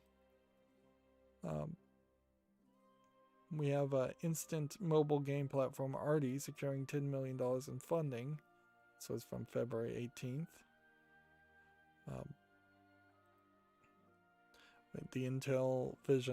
The Intellivision Amco release date was delayed again. We talked about that. EA completed its acquisition of the Dirt developer Codemasters, which makes me wonder slightly if the Dirt games might get re-released with their audio intact, or re-released without their audio intact, but still every game that Codemaster has made in the Dirt series, the Colin McRae series, might get re-released, which that'd probably be helpful for fans of the series, instead of what Codemaster was doing, which was mostly removing old games to sell and push new games. Here we have a game called Tower of Portal on Steam, which just looks like a first-person asset flip shooter, just going up a tower. $1.99. Here we have a game called Vladimir 2021. I wonder if this is a political troll game. I would have to assume so. English not supported, 89 cents. Not sure if this is pro or anti Vladimir Putin, and I really don't care. I think we already talked about how Bloober's team's next game aims for more action. Honestly, though, I feel like Bloober team has made 2 or 3 games without action in a row, so that they're long past that point. There's this game which caught my attention, Learn Programming Python, as if they're going to actually have multiple games that are around Learn Programming. But I really don't suspect that this is actually going to be well educational. First of all, it doesn't look like you are either typing in much instead of just clicking on things, and I don't feel like it's particularly holding the hand of players. It's a terminal-based game for learning and practicing how to program in Python, which pretty much I think means that it's probably just Python, which maybe might be against the Python license itself, but probably not to include Python. There's 11 chapters here, which doesn't seem like quite enough. And then here we go. This game is incorrectly flagged by some antivirus systems. Yeah. So I would be very careful around that. But generally it doesn't matter. It just doesn't look like a good game more than anything else.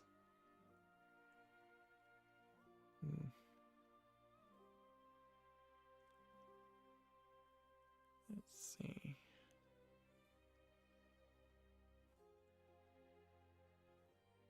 Yeah, I'm looking at somebody's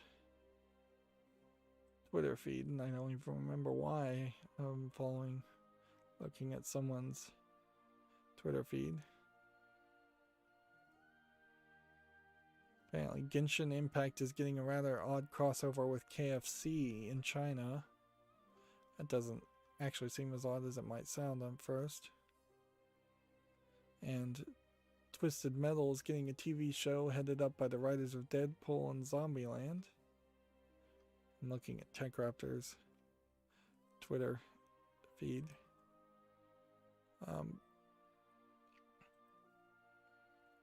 Here we have a game called Alien Life Simulator, which no, that's not enough polygons for me. Early access 1999, English full audio. Yeah, I just don't think that's a real game. We already talked about Silent Hill being rumored to be in development, a new Silent Hill game being rumored to be in development. Here we have one visual novel, My Dream Sport Dating Simulator, which seems to be probably a Western kind of joke visual novel. Wouldn't it be weird if it turned out that the Japanese have just run out of ideas for visual novels and they stopped making them altogether? This is $9.99, English and Spanish Latin America. So this might be a Spanish Latin America joke visual novel. The game Kill It With Fire is coming to the PS4, Xbox One, Switch, iOS, and Android on March 4th, which is trying to kill a spider. Here we have a game called Buddy Simulator 1984, which by the looks of it doesn't look particularly that good. But it's very positive, so I'm not sure what this is. Horror retro, story rich, $8.99, single player English. Guess I have to put it on the follow list until I can investigate that further. And next game is tagged sexual content, so let me make sure all of the images are mostly family friendly. Well, there's a girl being attacked by a tentacle or vine monster, so we'll not show that. But next we have Fantasy Tavern Sextet Volume 2, which I feel like Volume 1 of this came out fairly recently. It's just fantasy anime girls with lots of cleavage. So yeah, adult content still showing up occasionally.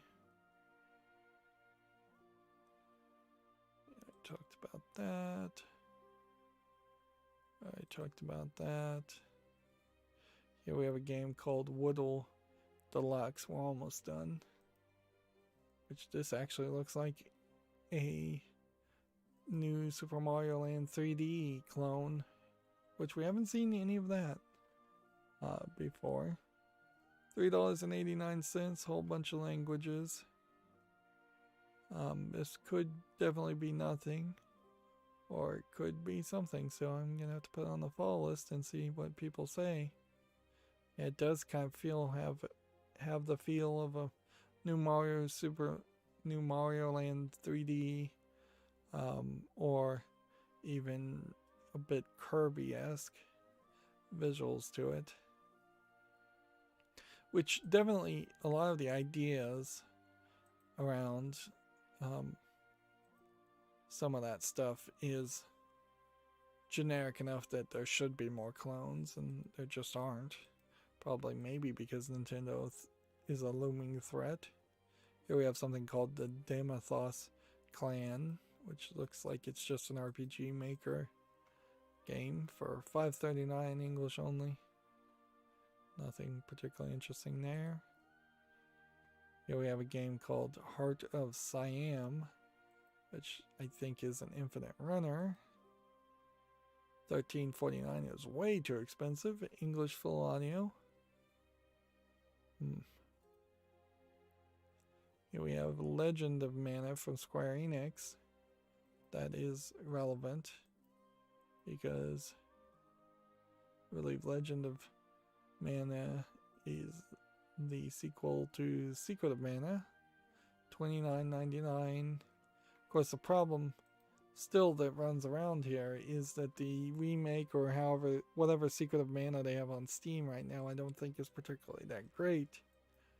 And I'm not sure there's enough relevancy there to justify playing a bad re-release of Secret of Mana than to play the sequel that is much lesser known.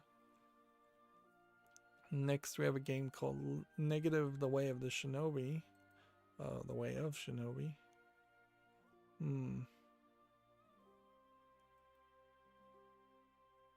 Like, it just seems like all the art is negative. And then it's a running and platforming, playing as a ninja game.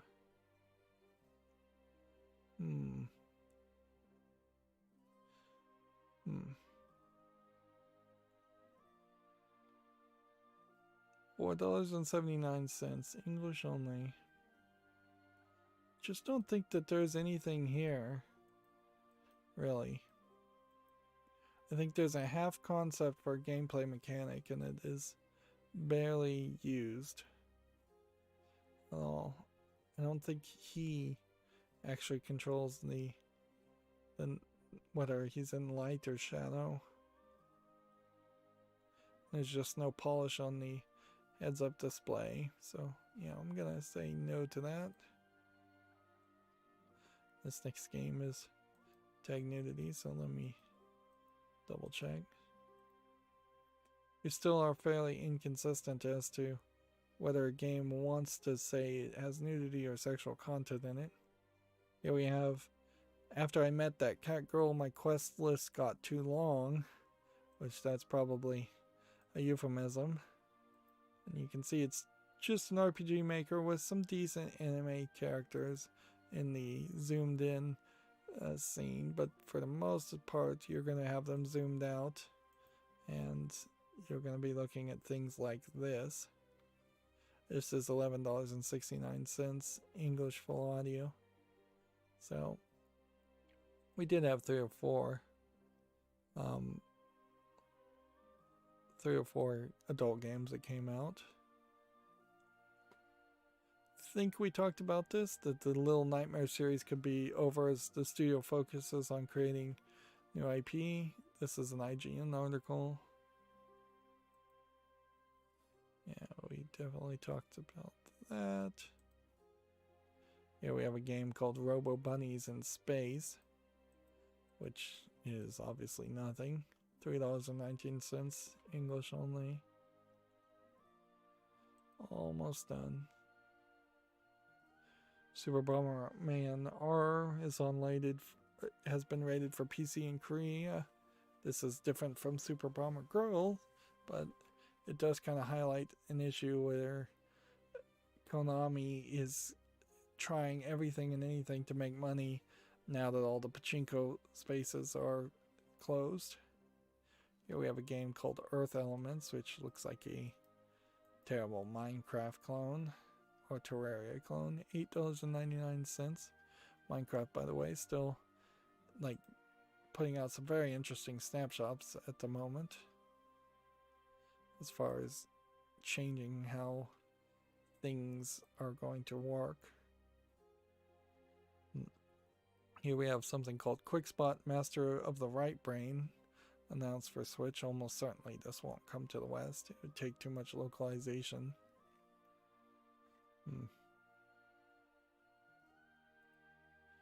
And then we have like the Famitsu sales numbers. I think we probably already talked about this. I assume you don't really need to buy Super Mario 3D World without Bowser's Fury at this point, since they're bundling the DLC. And there is an argument also to the idea, because Bowser's Fury is this like huge open world connected directly connected levels, that whatever next Mario game comes out, we may see a huge open world where you just walk under an arch, and that's the thing that indicates you are in a new level, versus coming out of a pipe or loading into a whole new area completely. Although even if they did do that in the next game and it was a giant huge overworld with progressive loading or constant loading of levels that are around them, I feel like very quickly you would have to go back to the bespoke levels for Mario games in particular, because you want different regions and you want to hide areas until you actually reach those areas. And I just don't think that concept really works for what Mario games have ever been. That being said, you probably don't want to go back to something like Super Mario Brothers 3, where you're going to a top level, you're loading into a top level to choose a level, then loading into that level, and then loading out again. You want to get rid of as much loading as possible. But even I mean, the game will just feel too much like Breath of the Wild if they do that. And even Breath of the Wild is fairly different from the other Zelda games. Although I guess you still go into the little temples. Moving on, we have Monster Hunter Rise and Monster Hunter Stories 2 Wings of Ruins event set for March 8th. So they're planning on having an event. And then I think a lot of these other tabs were actually just Chrome extensions that I was trying to set up. Which means I am pretty much done at this point. So 3 hours and 30 minutes catches me up if my Twitter wants to support me very briefly, and then I'll have to figure out where I put the Humble Bundle page. There it is. Bundles. Do we have a new Humble Bundle? No, we don't. The Train Sim Expedition Bundle ends in 19 hours. And then on my Twitter feed, what I'm looking for is any What's on Steam notifications at all, because I may have to just go through that later. And we're trying to see if there's any new bits of news this Monday.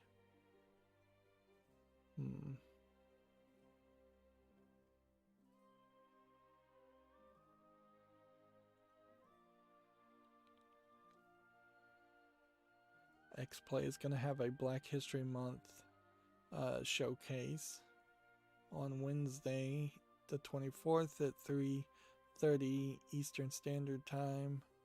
I believe that will be on Twitch TV/G4TV.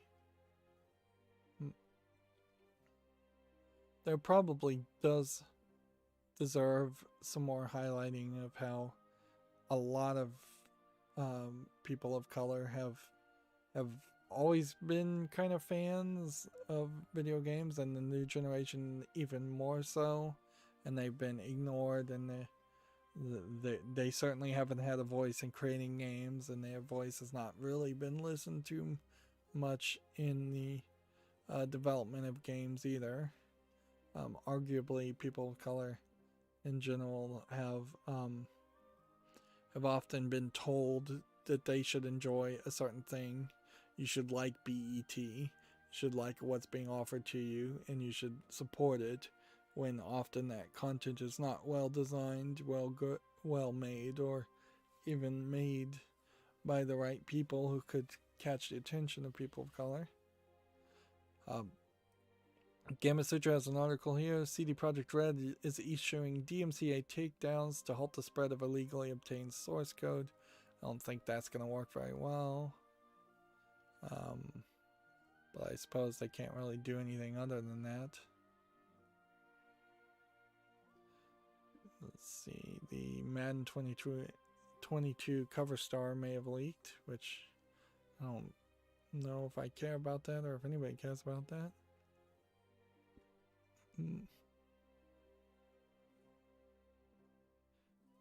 Let's see. You get a KFC themed glider in China if you buy a themed chicken bucket for Genshin Impact.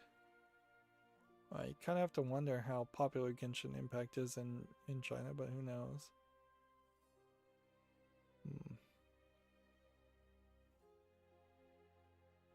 Let's see. Talk about that on Wednesday. Yeah, it doesn't seem like a lot of news has happened. Could be a long day for me. It's not really the kind of day where I should be yawning and sleepy, but yeah, I've got some house cleaning that I'm gonna try and do. Not today, then tomorrow, then or the next May. G4 TV is highlighting Reggie Fils-Aimé as a as part of Black History Month, which okay, like I guess Reggie Fils-Aimé might be a person of color. I don't think he even works in video games anymore. And frankly, I'm not sure that most people off the top of their head would have assumed that he was a person of color at all. Alright, and so once again, my Twitter feed just doesn't seem like it wants to open that many tweets. So I'm unable to scroll down any further. It just stops. Their dumb database or their servers are just not capable of bringing up data after a certain point because of a glitch, I assume is the case. So I might also work on the router today, but probably not. Alright, well, let's see, where is my mouse cursor? Yeah, overall we still need to get one free victory if we can, and then with Shadowverse, and otherwise I just need to keep on playing Danganronpa, which is the plan. So that's going to be it for this stream. As always, I ask you to like, share, subscribe, comment, and watch every second of my videos. If you want a friend or follow me on any social media sites, there's a whole bunch of links down below. And if you want to support me further, there's a link to Patreon, or you can friend me on Steam and get me a game off my wishlist.